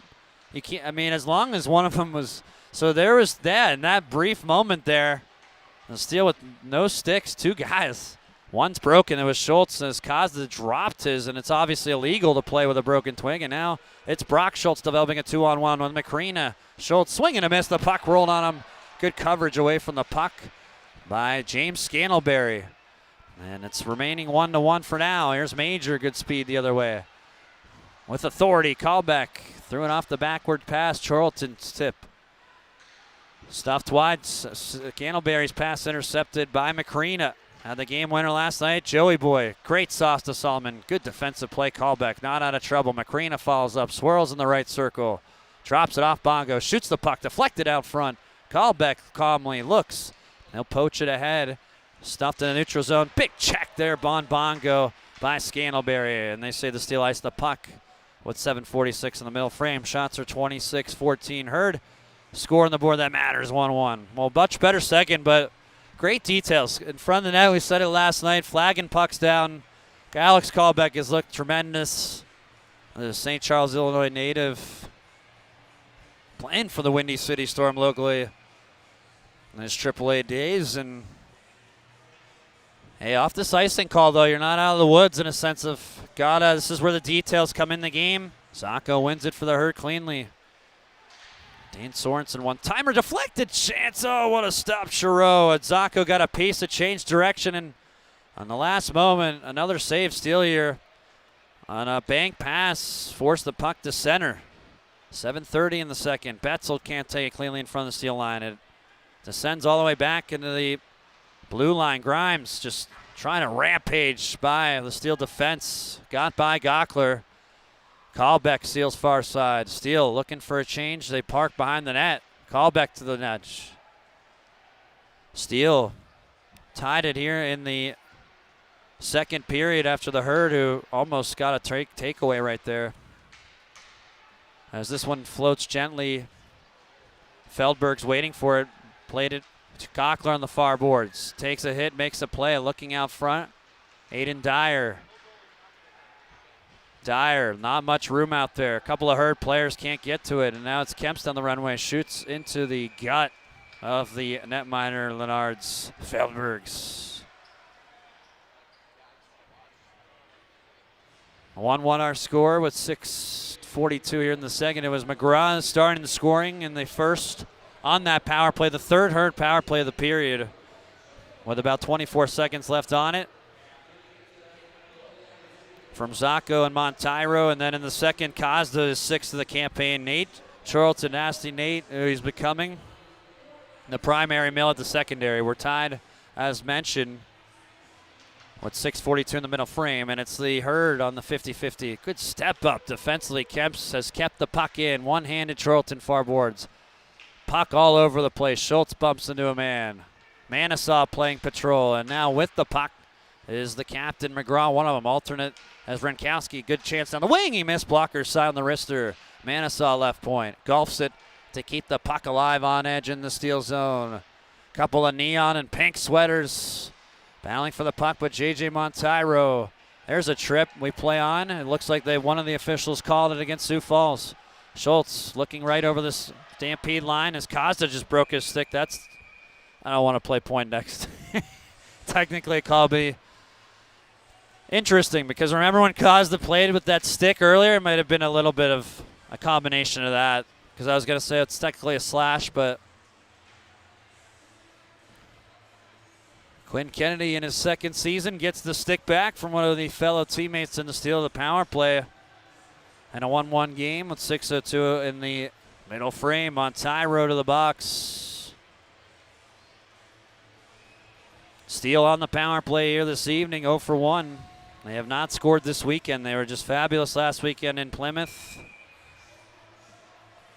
Well, as I mentioned, a little tight. I mean, you look at teams 10 through 5, they're literally separated by 2%, less than 2%. So callback, one-timer save, rebound.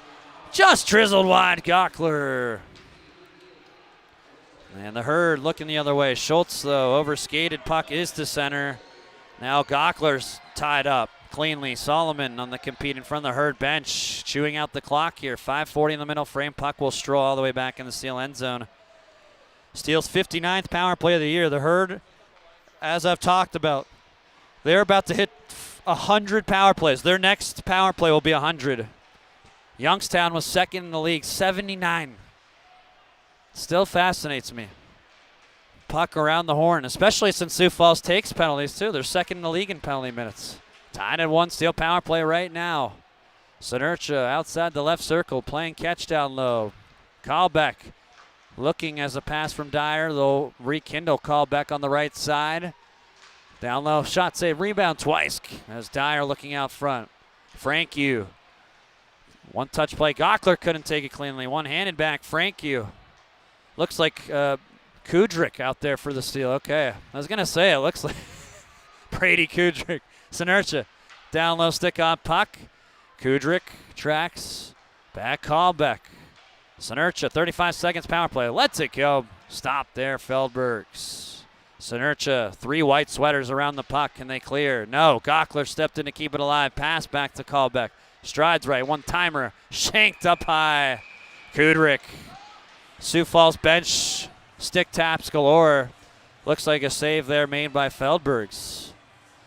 Thought that he maybe from the angle I'm looking at didn't get all of it, and I swore it looked like a 24, but these beautiful sweaters, the wickedness of them, no excuse, folks. Good movement there, though. Still kind of making it look easy, just simple movements, though.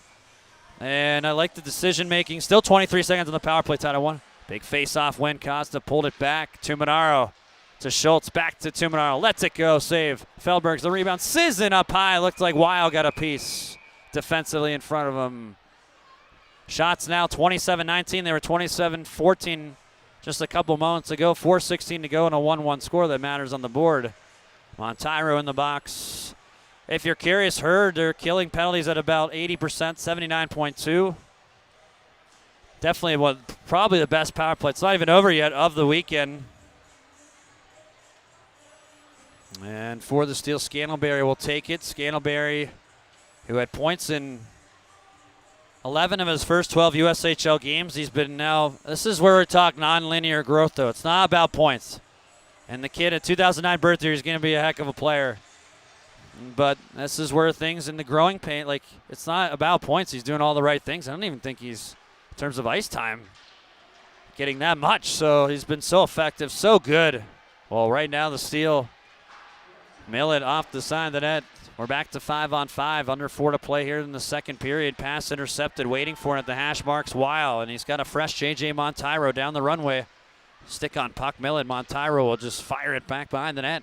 Solomon can't take it cleanly. Up the boards it goes. Scantlebury surveying the scene. James will try to ripple it through center, but it's the Herd thorning it back into Steel territory on the end zone. Tumadaro's on the coverage, wraps up his man.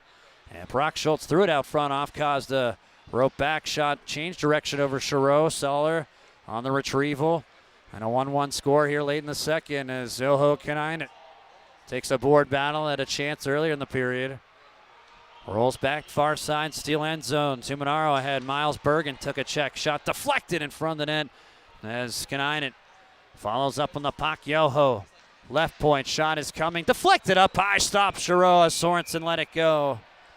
And we'll get a whistle and stoppage of play. What a crowd here at the Fox Valley Faithful. Once again, a fabulous job for a great night, benefiting a more important cause. Illinois Aviation Academy and the Breakthrough Foundation for Type 1 Diabetes. So thank you, Bob, again. And you can bid on these bad boys at www.chicagosteelhockeyteam.com or 855-51-STEEL. We also welcome Flow Sports Nation to the broadcast. Welcome. This is how right now it's going in 3:05 in the second. We'll have in a 1-1 game. Kudrick on the assignment for the Steel going against Cooper Soller, one of those rookies. Well, 14. Soller chance off the drawing. Won it to his left. It looked like Betzel on that chance. Never got through. That's where the Steel never got through, but it hit off a bunch of buys. That's the type of details defensively we've seen much, much better for the Chicago Steel and how they want to play this new era hockey. Well, the game evolves as we have a call here. It looked like guys were trying to jump over each other, but I think against the Steel, a holding with 2:42 here in the middle frame. And so this is the 100th power play chance the Herd have had. As Zacco saying, what are you going to do about it, to Zach Spagnolo, and Major to the box. But timely penalties, neutral zone penalty, maybe a little bit soft, but it doesn't matter. You got to kill it now. And again, this is a team that's a top 4 power play. I mean, you look at all the other power plays, they're almost sample sizes, not like that, but compared to, this is 100 reps now. And Sioux Falls scoring their 26th power play goal in the first period. They're 1 for 3. And here in a 1-1 game late in the second, they look to take the lead back as the puck pulled back by Schultz. Left side, McGraw. Stick on pucks, Callbeck. No real estate as he's pinned Rinkowski, but it leaks free to the man in front of him, pounded down. As, I don't know why Kudrick, haven't seen it. I'm looking for Carter Frankiu as Solomon here on the entry. Tiptoes around, spins. Shot deflected, save, score on the rebound. McGraw, too easy. As Solomon on the entry, shot to the net. And on the rebound, it's 2-1.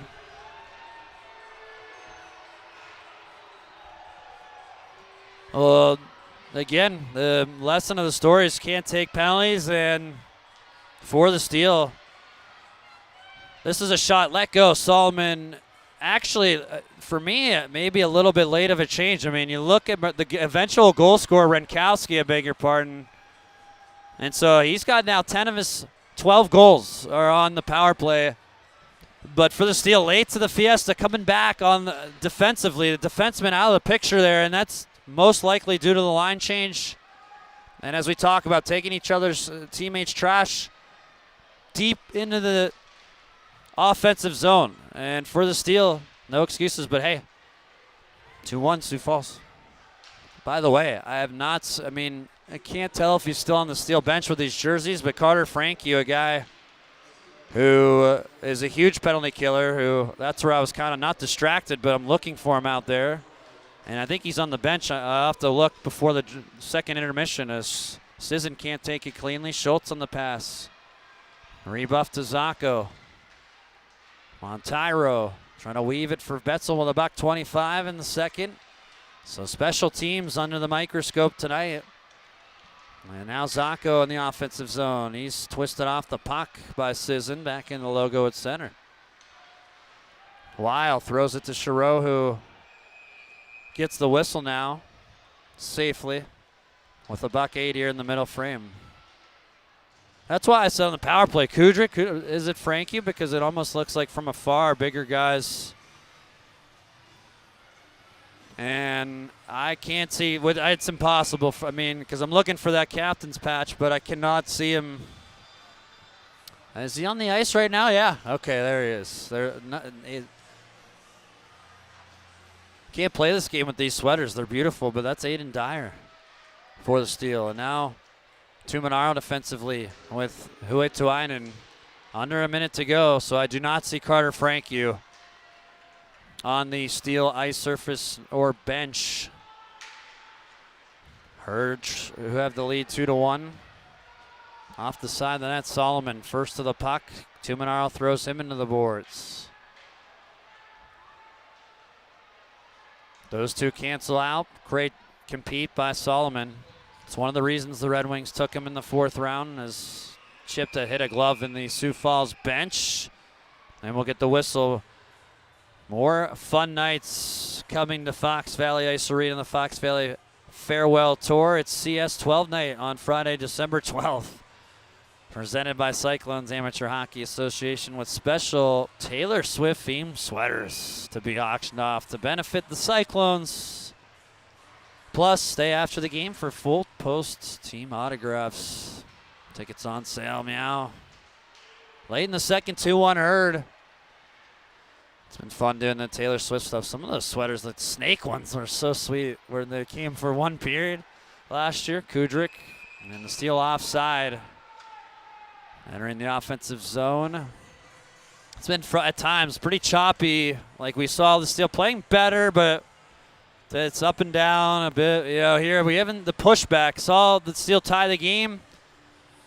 And it's been honestly, Sioux Falls, they've dictated the game tonight, start to finish. And we still have 20 minutes and 12 seconds in it.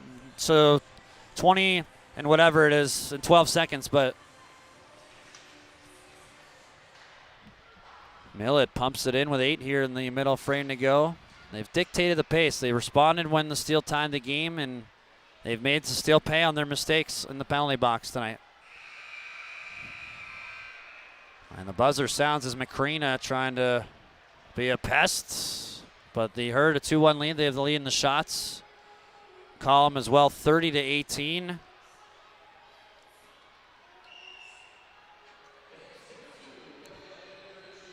PA Jim Leah will have a lot of your intermission report. We'll have out-of-town scores, a little thoughts and analysis. Shots, though, stealing that period more even at 14-12 Chicago. They were 18-6. That just shows that first period, the start, right? How everything kind of pieces together for the game of hockey, but a little smirk, Scott Gomez smiling at the officials, but some good things and some not good things for the Steel. 20 minutes to go. Buckle up. 2-1 Herd. Second intermission will be PA Jim Leo and more coming at you here at the Fox Valley Ice Rink. Winner every time. Tonight's grand prize is an autographed stick from number 11, Ashton Schultz.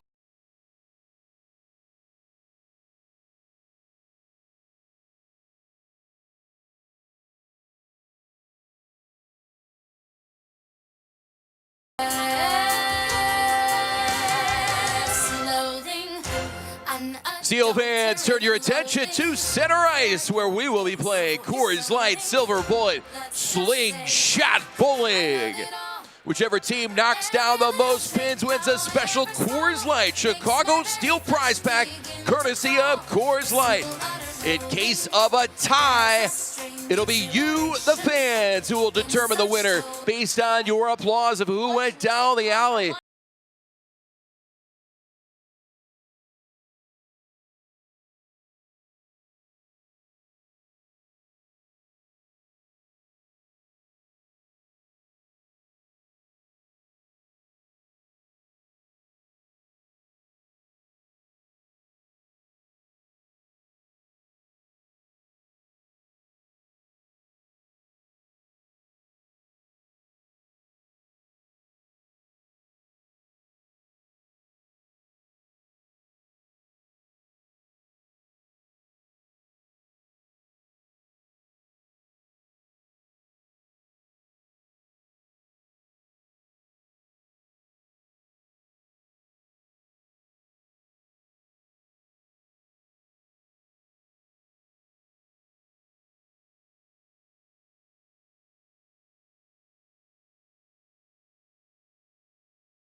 We've seen a lot of ups and downs here this weekend, and there were some good things there in the second for the Steel, for sure. But this is what happens when you don't start on time.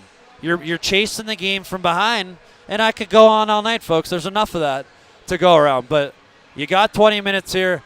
Give it everything you got. You play 2 games this week, and you're on the road next week for 3 Thanksgiving weekends. So I know a lot of these kids with family in town, they want to see mom and dad. They want to have a win. I'm really looking forward to this third period. Well, once again for Chicago, it was Kazda nodding it up from Charlton and Millett after McGraw struck at 13:34 the first on the power play from Zacco Montyro. Renkowski, his 12th of the season, 10th power play goal coming at 17:50 from Solomon and Fieldbergs. We will see that final 20 as public address announcer Jim Leo finishes up at least a portion of our second intermission report. We'll put the chair on top with an out-town scoreboard for you when we come back on the Steel Broadcast and Audio Network in our Flow Sports Game of the Week. It's the Herd 2 and the Steel 1 through 40 minutes of play from the Fox Valley.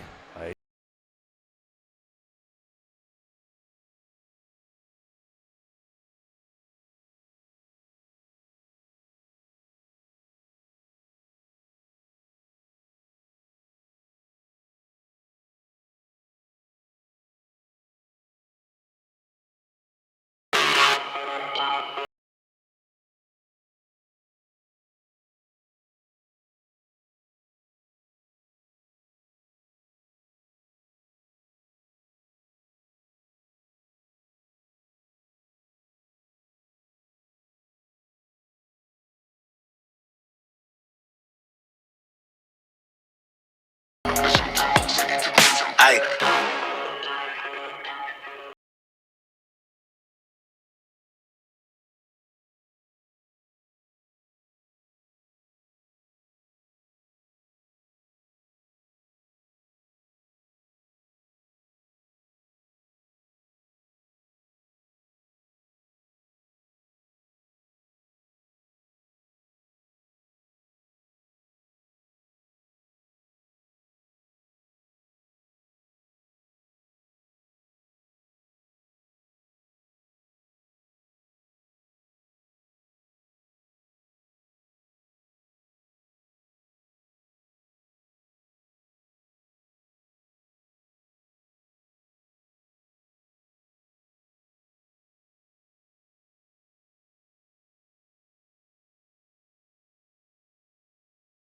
To Section 204 for a special performance from Fox Meadow Elementary and South Elgin High School Choir.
Back for our second intermission report. Well, it's 2-1 Herd here.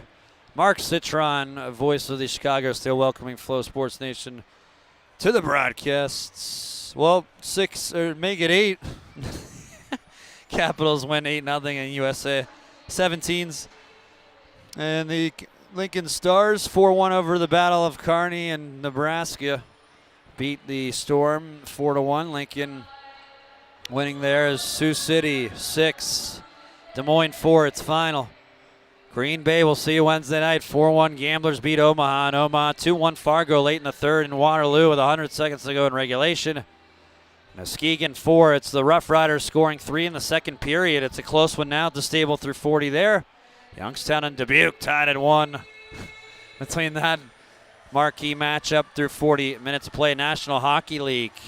Mackie Samoskevich, Steel alumni, goal and assist, 6-3 loss for the Panthers against the Edmonton Oilers earlier today. Blues top the Islanders 2-1.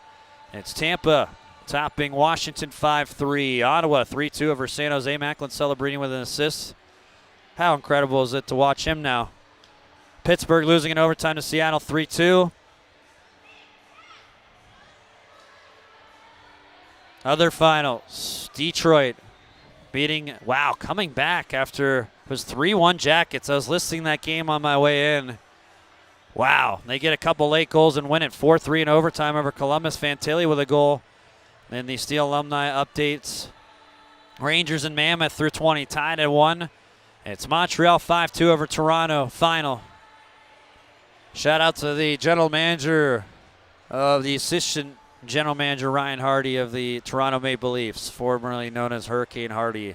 Avs 1-0 over Nashville through 40 minutes there in the Music City. Other games, Calgary later hosting Dallas. Vegas visiting Anaheim. And some Western Conference marquee play. It's 2-1, Herd through 40. We're moments away as the officials hit the ice for period 3 on the Steel Broadcast Network and Flow Sports Game of the Week. Enjoy some Fox Meadow Elementary and South Elgin High School Choir.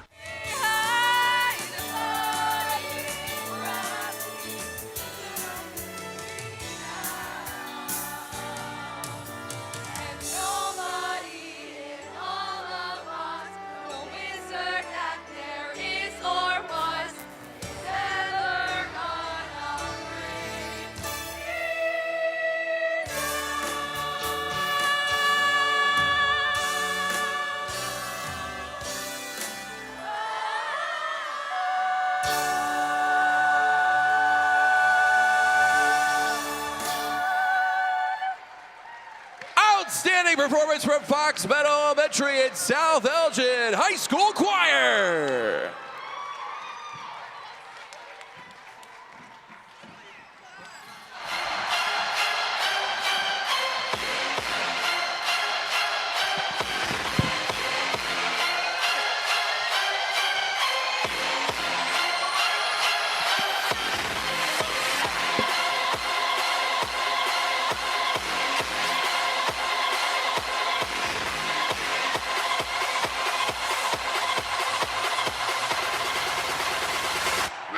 Welcome back to the ice, your Chicago Steel!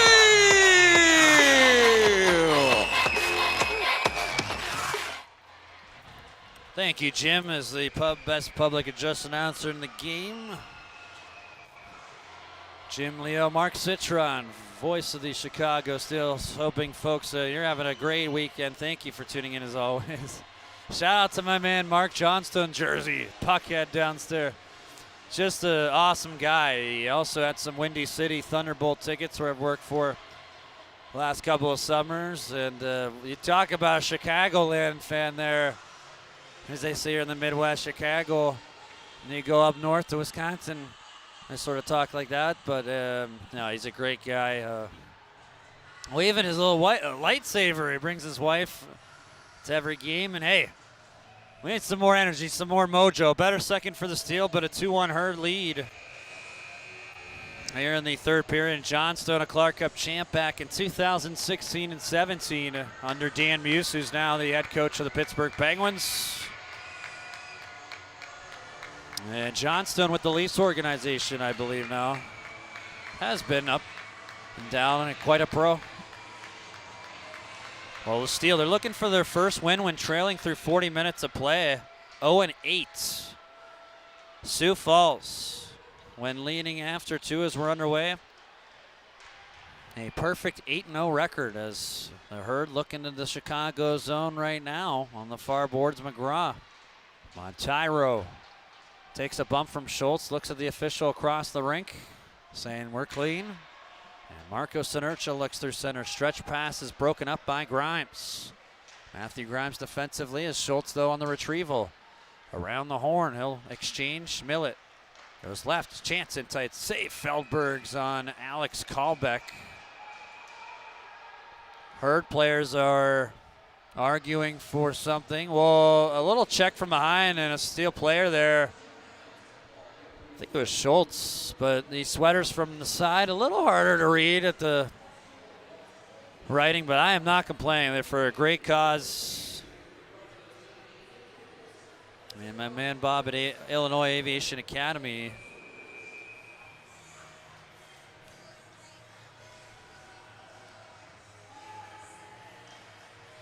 Benefiting type 1 diabetes for the proceeds auction off on these bad boy sweaters, featuring a wicked Wizard of Oz theme. Here's, oh wow. Jason Millet going to be called for a hold here. That is just an incredibly soft call right there. Come on, like literally Macrina is kind of smirking at Millet going in the box, but sneaky player, but that seems to be the standard. We saw a hold on Major in the neutral zone. I thought was similar. It was kind of a little, hey pal, but not a grab, more of a touch, and you can't complain about it. It's more about, hey, this Sioux Falls club, as I've said, 100 power plays they've generated. I'm not saying there's some league bias there at all, but they've generated them.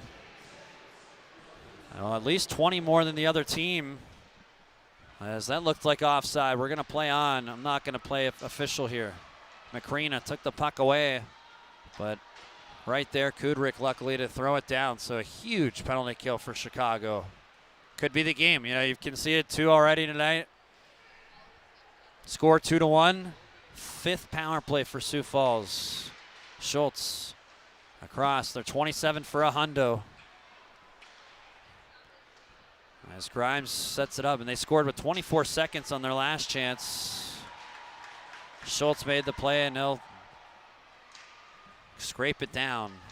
Feldberg's to the right side. Grimes, and a 2-1 herd lead is in the box. Millet for holding. Macrina tiptoes right as he's, again, almost, hockey doesn't work out for Macrina. He's going to be a dancer. It's awesome. I need some lessons, dude. Here's Montyro to the net. Broken up Kemps, but follow through. Ryder Betzel, the former Steel forward. Goes to his right, Zacco. Swing and a miss, but it went right to Betzel to let it go, and he missed the cage. Zacco swipes right. Betzel gets it back from Bongo. Shot never got through in front of the net. Trickles back out front. Beneath Sisson, good stick lift. Schultz, who lifts it down. 20 seconds on the kill, 17:30 in the third, 2-1. Hurd on the power play for Sioux Falls. McGraw struck the first power play goal in the first period. And in the second, Renkowski, his 10th power play goal and 12 opportunities. So the still penalty kill coming up big right now. They get the puck here, they'll kill it off. Offensive zone, Scantlebury, a wrister safe. The rebound popping out as Wild takes a check. Hurd with the puck as it's Ryder Betzel slivering it in the Chicago zone. Good compete, steal off the puck. Major there, and now D2D, good rescue there from Marco Highland Sinercha. Now Dyer in tight, a chance. Major blast, blocker save is made by Feldberg. Puck spins to the logo at center. Chipped in Dyer, his teammates changing on the play. Charlton off the puck here. It's actually Hank Major trying to get a handle on it. 2 Herd players there on the coverage. Tuminaro pinches in. Far side, one-handed as Major. Trying to make a play. He's stapled off there by Ebenoidze. And back to center it goes for Cole Tuminaro. Looking with Spagnolo D2D. It's beneath his feet on the pass. Thrown off the side of the cage. Could roll here. It does to Solomon. Exterior. Shoots the net save. Rebound stop. Giroux. Chip Spagnolo, not out, spun to the net, flagged down by Bergen. He'll power it out. It could lead to a look for Gockler, but he can't take it cleanly there. As then a push from behind. We play on Gockler. went down. Kudrik's chance broken up. Near wall now. Kalbeck. Kazda. Near boards. 2-1 Herd here in the third. About 4 minutes and 20 seconds as Tim Kazda. Delayed call is coming against the Herd. As Macarena touches up, we'll see what the call is. Well, I could hear clacking, clanging, but hey, that push from behind on Gockler could have been a penalty. Would see it again, but he's just got that full force speed. I call him the dark horse for the steal. He's just a difference maker, and on that play, almost had a great chance on a semi breakaway. Puck all over the place, but here you get that big kill we talked about, right?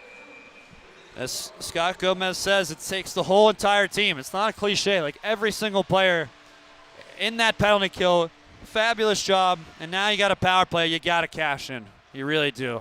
I mean, Steele win the draw. Sinercha unwinds in the far circle down low, looking for the bumper play. It's red off a Herd. I believe that was on the coverage Solomon. And again, he just does those little things so well. Brent to the bench. It's a seam pass look, good read by Solomon, and the Steele here reshaping that power play. On the retrieval, Montyro. Big frame for JJ, and he overskated the puck, might lead to a look. Gockler in tight, looking for the play, but Grimes there defensively, and it's a 2-on-1 for the Herd. Montyro with Schultz. Montyro swinging in, he lost the puck there. Dyer off the puck, forced it away. And the Herd will zip it back behind Louis Felix Giroux. Minute 10 Steele power play, 2-1 Sioux Falls, 14:40 in the third. Hope you're having a great weekend, folks. Thanks for tuning in. Schultz on the entry. Nice hook pass. Scantlebury back down the runway. Tuminaro fakes. Tuminaro shifts, shoots the save, rebound, score! James Scantlebury punches in the rebound. We're tied at 2. Power play goal.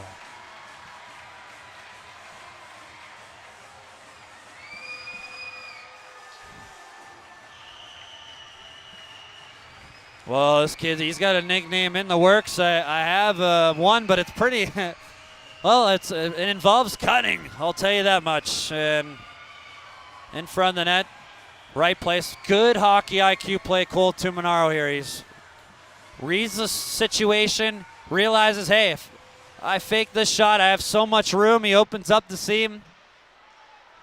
Good save, Feldbergs, and on that rebound. That's it. Again, hockey IQ play. Scantlebury knows where to go. He's there. Steele looking to make it a 3-2 game. Tuminaro's shot deflected maybe by Grandy. Is absorbed by Lenard's Feldbergs, and we're going to take a timeout. Brand new game. Special teams clinic tonight here at Fox Valley Ice Arena with 14:16 to play. Tied at 2. And we're celebrating all the unforgettable memories made during the Steele's time in the Fox Valley. Tonight's mic drop moment comes from Steel fan Alicia Lasha, who shared, "My mic drop moment would have to be when you have promotion nights featuring special guests."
Right, we talked about it. The coaches all the time. We talk a response, and Scantlebury's 5th of the year from Tuminaro.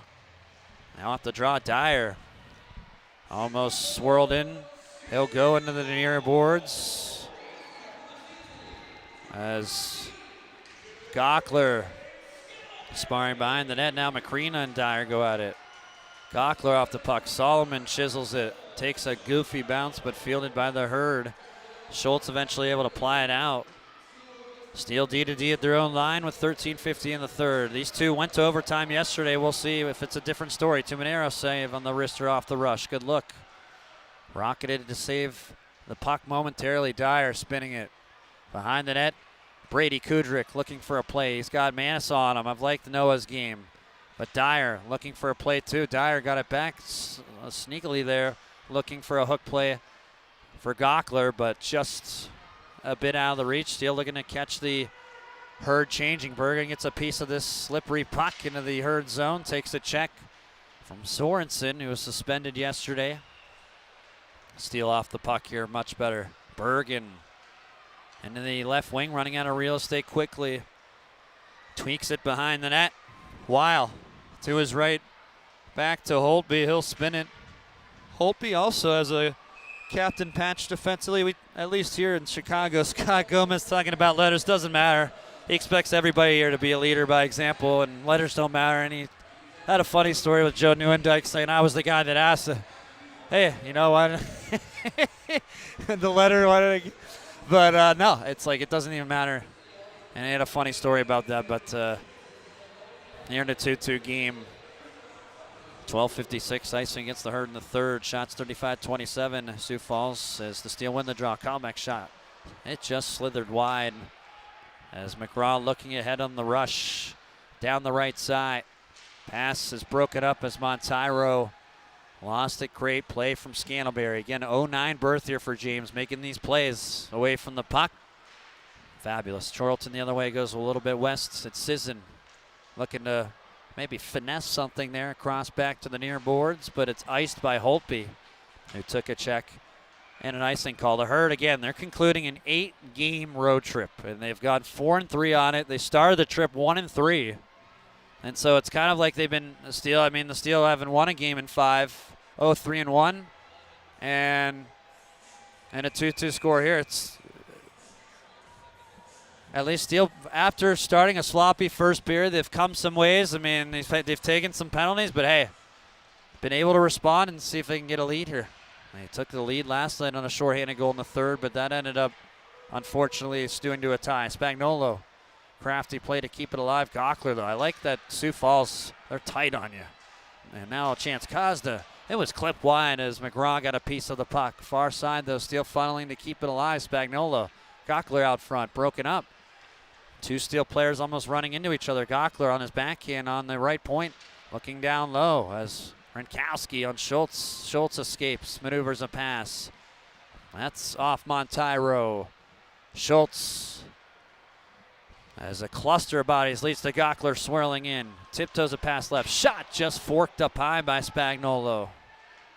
Ladled and out through Kemps's paws. 11:31 to go, and they're going to actually call, I believe, hand pass on that play, saying he can't do that. I think he wanted to redirect the puck is what the call was, so face off above the Chicago blue line tied it 2. McGraw's power play goal in the first gave the Herd a 1-0 lead. Kazda responds at 3:32 of the second. Renkowski late in the second period made it 2-1 Herd on a power play goal, and then a power play goal for Scantlebury at 5:30 in the third period. Your long story shorts, as Brady Kudrick back to Arrow Huatuainen. And now a dump and chase. Dyer just on another level right now. Threw it out front. Chance is denied. Feldberg short side on Major. Still up for grabs. Kudrick far side on his backhand. Brushes it. Now to Major. Left corner. Looking for Dyer on the puck. Takes a check on his knees. Dyer, fabulous compete effort. Dyer with Zacco all over him. Trying to do everything he can as Zacco ties him up. The pass broken behind the net. Kudrick trying to get the puck, just not much real estate. As I mentioned, the Herd do a nice job of that. As finally Sioux Falls the other way as Yoho Kanainen down the left wing, twisted one, and now Soller's shot. Jackhammered wide, Grimes fields. He's got some room. He shoots, he slivered it wide. Hit off a stick. And it thorns now to Major, who hits the red line. He'll coast down the left side, take a check, make sure the puck is deep. And now it's the Herd the other way, rolling up as a pass from Grimes ahead to Solomon. Trying to at least whisk by as some sneaky skating, shifty skating from Solomon. Poke through center, 10:08 to play, third period, tied at 2. Red line, Sorensen takes a check, lost the puck, Steele look ahead. Grandy started stopping it. Bergen wavering left to right, shoots, high save, Feldberg's the rebound, fielded by Brock Schultz. Tees it up right side behind the net. Solomon dishes it, maybe a 2-on-1 with Schultz. It's McCrean, left circle, pinballed off of the Steel defenseman Marco Senercha and into the glove of Louis Felix Giroux. Final regulation timeout. Buckle up. We're tied at 2 with 9:41 to play in regulation.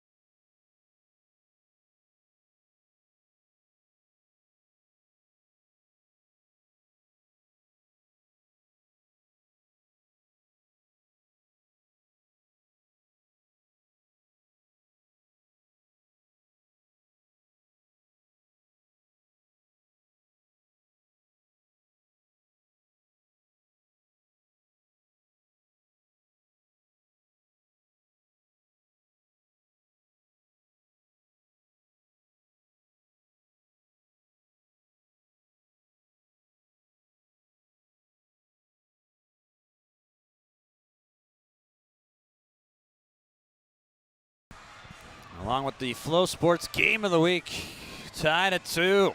9:41 to play in the Steel zone. Chicago getting an equalizer on the power play from Scantlebury, and as noted previously, have not seen Carter Franke since the first period. I think I may have seen him early in the second. I don't know what happened. I know he likes to block shots and get involved, but here's Wild now on the face-off win. A set play is red as Gockler, nice play to make a pass here to Colin Sisson with a great crowd here from the Fox Valley faithful.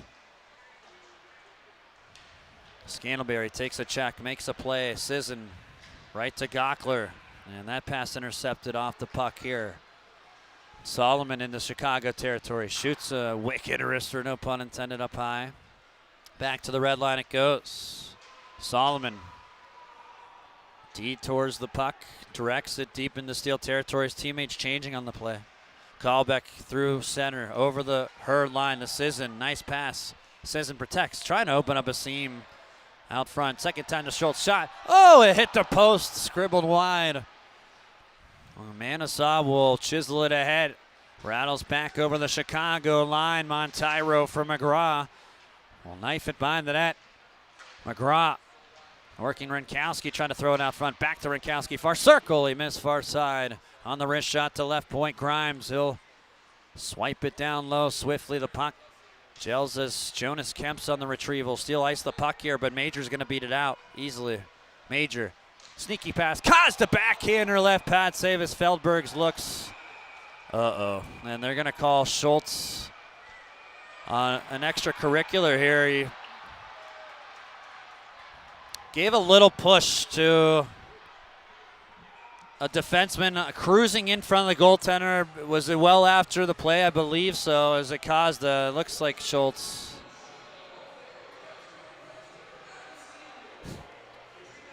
And, you know, some of the stuff that does happen. I mean, again, I mentioned the way the Steel have come miles from being 4th in the league in terms of penalty minutes a game to they're the 4th best disciplined team entering tonight. But on that play, I mean, if the crime due, I don't mind. Again, it's like there's certain moments with these guys I like plays. I'm not saying I don't like that. I mean, it's not fun to be killing penalties, and who knows? You get the Herd team that is 4th or the top 3 in the power play in the USHL. Yeah, but kind of want to mix it up a little bit, just not a little more discreetly, boys. 2-2 game. Sioux Falls 2 power play goals. This is their 6th chance tonight. Solomon winds, shoots and scores. Bottled down. And just like that, a face-off win and a 3-2 lead. 3 power play goals for the Herd in this one. 8:14 in regulation. They've come pretty quickly at 2 of the 3. But again, nice shot there. Solomon just can't be taking penalties. How many times do we say it? pass from the blue line. Grimes off of the face-off win, and it looked like a screen maybe in front. A big pink sweater there in your pay-per-view package, and if you're tuning in. A lot of clock, but Steel do not make it any easier for themselves going to the box. Just can't happen. And off the hop, Charlton. Great compete as Noah Manisal, though, fights through the puck, takes a check. Goes near boards, Montyro through center. Charlton gets a stretch, looking in front. He's got a man, a backhander, stop there. Bergen on the right pad of Feldbergs. As Montyro skewers it the other way. Charlton driving the play, just love his game. And the Steel just a hair offside entering the Herd zone as the Fox Valley faithful letting them here. We'll Steel with a power play Golden Knight too, and so 4, and I can count as we talk about Happy Gilmore. Can count on me in the parking lot after the game. Above the Herd line, 3-2 Herd. Shots 37-30 Sioux Falls. I'm not necessarily worried about the shots. I mean, right? It doesn't matter. You know, you get the 2 points. So for the coaches,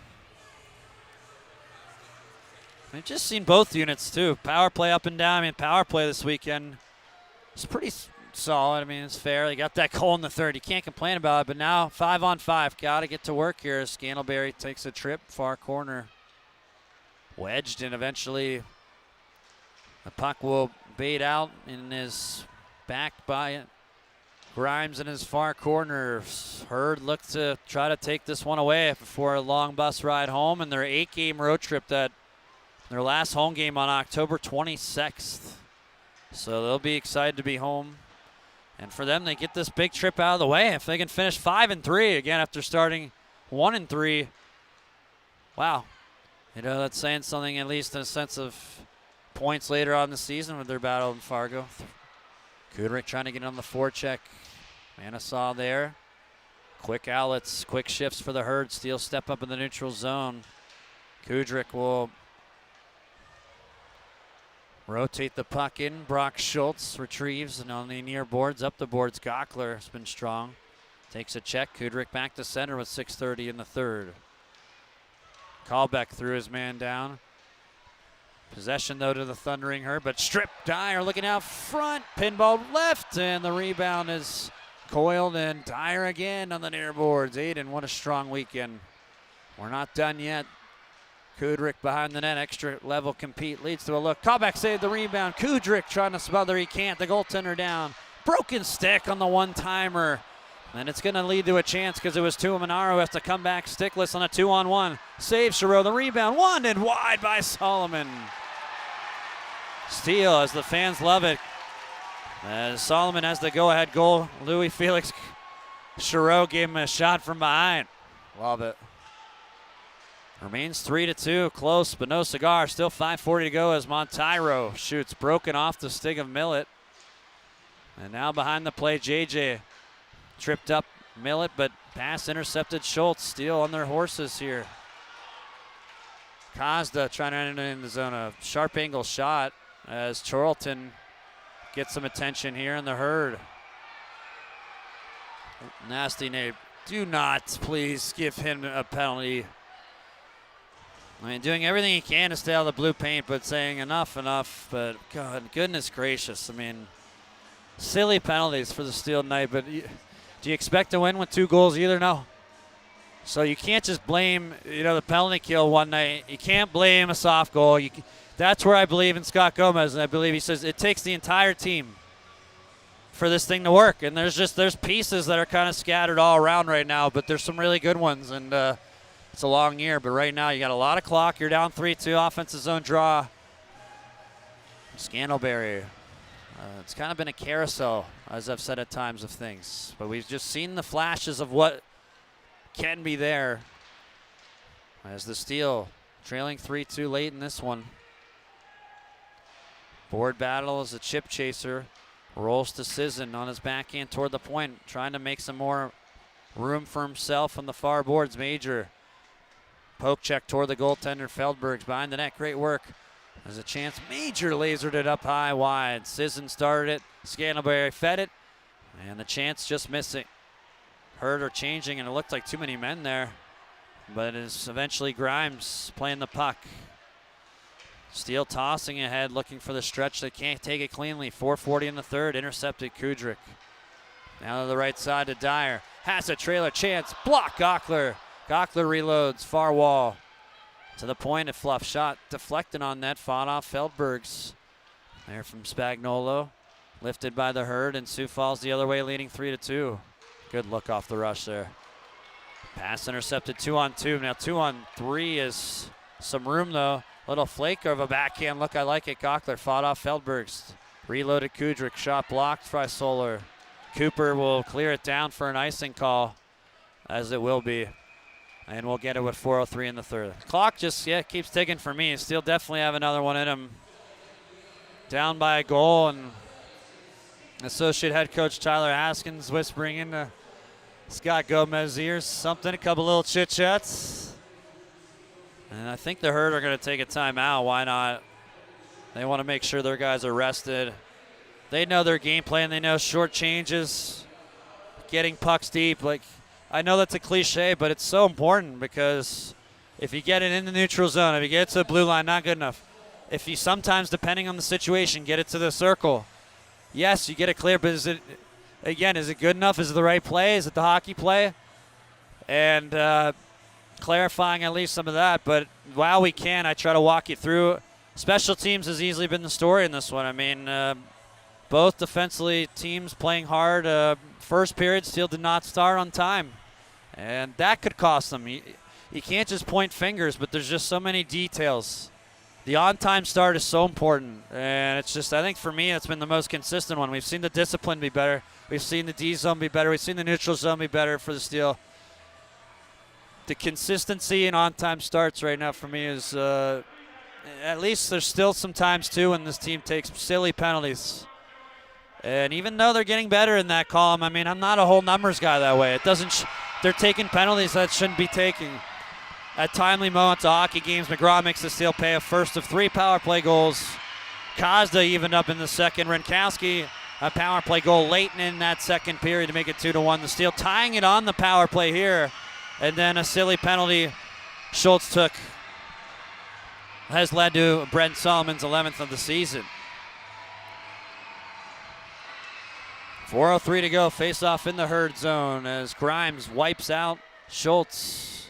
And the puck, it was Kozda rather, was again throttled into Chicago territory. So that was off the icing and the timeout.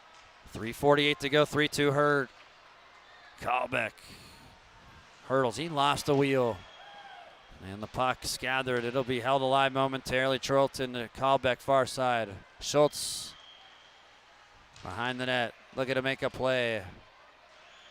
Scooped up the wall. Tuminaro, good pinch and hit. Far side though, scooped, touched by the Herd. Macrina off of Schultz. Wiped with 3:20 to the Herd, easily time and space. Solomon takes a check. Cuts the clock here as the Steel in their defensive zone with one. I see 2 skaters, one guy, but that's tough because you're in the forecheck and you're playing D now. And I know Scott Gomez mentioned you're tired, ridiculous. I agree at times. Grimes left, Montyra the net, and Chiro will hold on with 2:50 in the third. Well, shots, this is where it doesn't matter to me. But in the first, it did matter to me. It was 18-6. It showed how dominant Sioux Falls was that period. They're 38-33 now. Scoring the board is always what matters to me. You can be outshot 50-15. You can get the 2 points, whatever. Right? It's just, for me, of course you're going to be chasing the game, but clock dwindling now. 2:52. And the face-off in the Chicago zone. Zacco will take it and win it right to Soller. Shot blocked up into the netting by Sinercha. Scantlebury, Sisson, Millet, Sinercha. They're actually going to change the major Sisson Scantlebury unit for Kudrick, Gockler, Dyer. With 2:40, I will keep an eye on Chiro. 3-2 Herd face off in the Chicago zone. It's a 50-50. It's Yoho Kanainen trying to get it to the net. Chopped up by Gockler. Weil in front of his blue line makes a play. It's batted out through center and now tips back in the neutral zone. Millet on the retrieval with Kanainen on him. 3-2 Herd late. 2:25 and ticking as Dyer with pressure on him. You see 4 sweaters, at least in the neutral zone, awaiting the steal breakout. Gockler pinned up on the boards. Clock keeps going. Steal offensive zone. Can't get a clean touch. Herd the other way. We'll get it deep at the red line with a 3-on-2 in the works. 3-2 Herd. And behind the net, Zach Spagnuolo. Officially 2-minute warning from Fox Valley Ice Arena. Herd looking to go home on this road trip with a full 4 points in Chicago. Winning last night in overtime 3-2. Will there be more extra time? The Steel hope so. Here in regulation, this is empty net Chicago. The puck streaking for an icing call, and we'll get it with approximately 1:41 to go here in the third. I think Chicago's going to use their timeout, and they will. It's a good time for me to get on top of my post-game show if we do have it anyway. And I don't think he's going to call timeout. I think he wants to take advantage. Good. Off this icing call if he can on a 6-on-4. Scantlebury, Schultz. Scantlebury to the right of Ash on the right wing side. Kazda. Spagnola, Sisson, all left to Monaro at the point. 3-2 Herd, $140 with the puck is dropped, and it chews to the left, and Solomon's got it. He looks at the empty net, and he just missed by about a foot. Icing against the Herd. $133 to go in regulation. Solomon has the game winner right now on the power play from Grimes and Renkowski. McGraw started the game scoring at 13:34.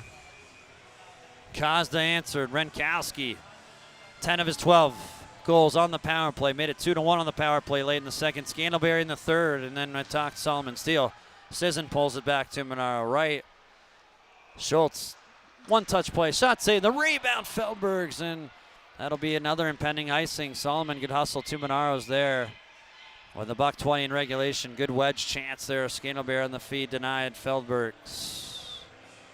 The Latvian native out of Orgy on a knee, great pass. It was Scandal with the sweater. I think it was Kazda. There's Scantlebury fed him. What another pretty pass. Man, again, Captain Carter, Frank, you haven't seen him since the first period. Still win the draw. Need a goal here, the $115 to Monaro. Left for Sisson at the blue line. To Monaro, right to Schultz. Has a man in front. Shot block, rebound, chiseled down front. Oh, man, what a couple of blocks there. And now the puck stolen away to the empty net. Misses wide, but there's 2 Herd players on top of it. Brock Schultz is there to ice the game for the Herd. It was Renkowski on the plays in front of the net defensively. 2 chances out front. The Steel collapsing in, and the Herd will extend the Steel winless streak to 5 games. Well, the 2 chances before that, man, the block out front, it was either Sorensen or Renkowski. 24 for twice blocking 2 chances. Not for lack of effort, but the Herd will now finish the road trip 5-3, barring a 2-goal miracle. I mean, for the Steel, which you wouldn't say a miracle, but the way the offense lately has operated, it's going to take a lot here when you get 2 through 59 minutes of play. Some fans to the exits as Bergen here is boxed out. Betzel is Chiro still in the net. And now it's an odd man rush. Soller blazing in, and his pass out of the reach of Kanainen. And so the game of hockey can be cruel, but there's so many little details, so many little things. There's a huge check there. Oh, wait, to Einen, but where's that in the first period? For me, I'm a guy who says it as it is, folks. And the starts for this team continue to be unacceptable. And the coaching, they can be acceptable, but I still think it's Dyer here to finish strong. Shoots, blocker save on a 2-on-1. Feldbergs, and that'll do it. As Huetuainen now gets a check up high. He wants to go with Soller, but they'll break it up quickly. 4-2, the Herd win it. Yeah, no, I mean, penalty kill continues to at times really struggle. I think it's close. Like, there's been some really good kills. There's been some timely kills, but when the Steel take penalties as they greet their goaltender, Louis Felix Giroux, and say you deserve better, you know, it's kind of like hand in hand. I'm trying to say, hey, I mean, the kill, it looks sharp to start. You kill those first 2 penalties of the first, but that's the point. You can't be taking penalties early on. The start's not there. It leads to getting you off your game 5-on-5, and then the third penalty, that was the straw that broke the camel's back. The penalty kill was great last night. In fact, they scored their second shorthanded goal of the year. But when you do it to a team like Sioux Falls, who's at over 27% now in the USHL, it's going to cost you. And it cost the Steel many different ways tonight. I think kind of a microcosm of what we've seen from the Steel. I think the puck management was better for the Steel tonight. So McGraw on the power play at 13:34. I mentioned those first 2 penalties. Schultz and Tuminaro took them in the first, but it was Costa's high stick. And J.J. Monteiro, he had McGraw in front of him about 10 feet ahead. But eventually J.J., he goes across to Zacco, opened up a seam, and then boom, the man in front of him on the one-timer, McGraw, kind of like a decoy. Monteiro acted in the one-timer. He polished it off his 4th of the year. Made it 1-0 Herd. The shots were 18. That's where I care about the shots. 18-6. I mean, it was like the Steel were one and done in the O-zone. Didn't have any traction going. Herd, I wouldn't say they dominated it, but they controlled. It was their game. They dictated the pace. That was kind of what was a concern for me. In the second, the Steel better. I wouldn't call it night and day, but I mean, compared to the start, we saw just flashes again of what this team can do, and that compete, that desperation saw for a bit, and Timmy Costa on a nice pass from Charlton on a one-timer out front, tied the game. Millett, the secondary helper. So we're tied, and again, it's where it's just, for me, it comes back, okay, you're going to get a pushback. And we saw that from the Herd. We even saw the Steel in the ensuing shifts have a chance to take the lead, but instead, I thought the Herd actually kind of, again, started taking that game by the horns, if you will. They, in the offensive zone, were a more dominant team. Getting some looks. They draw a penalty at 17:50, a late penalty in that period. And again, that power play for Sioux Falls, I believe that was their 100th chance on that power play goal in the second.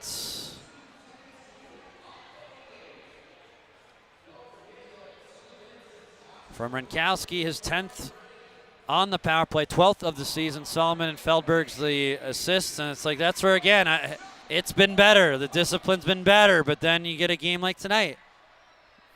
It's going to happen, but at the same time, I'm not making excuses, and there it's 2-1. Steel showing their guts in the third. They tie it on the power play late, at least on the man advantage. Scantlebury from Tuminaro and Schultz. And that's where you say, okay, great. Stay out of the box, right? No. Tonight, it's another, and it's a tough penalty for Ashton Schultz, quite frankly, because it's a guy you want to see play a spicy game, but after the whistle, he bumps the defenseman who crashes into the goaltender, and, you know, your penalty kill wants to kill it, but, again, you just give the hat to Sioux Falls. Solomon would off a face-off win from Rinkowski. Blue line Grimes, they make it look easy. Solomon, I may have had a guy on a screen in front. I think it was Jonas Kemps. And again, I'm not pointing fingers. It's just frustrating because the type of stuff that you need to do and you can't do, it costs you, especially here at home now. Solomon made it 3-2, and Steel had a couple looks late, especially on a 6-on-4, but great defensive plays either by Dane Sorensen or Logan Rinkowski, maybe both of them, blocking 2 shots late, and then on the empty netter, Brock Schultz to the maroon puck, made it 4-2. Sioux Falls wins it. They have the shots at 40-36. Folks, that'll do it for the broadcast until Wednesday night in Green Bay. That'll be a 7:05 Central start, so 6:50 pregame show for you. And we'll have some coaches' response and some more. Until next time, enjoy the rest of your weekend, folks. The Herd of Sioux Falls 4, the Chicago Steel 2. Herd finished the road trip 5-3. Enjoy the rest of your weekend, everybody. Have a good evening. Be safe.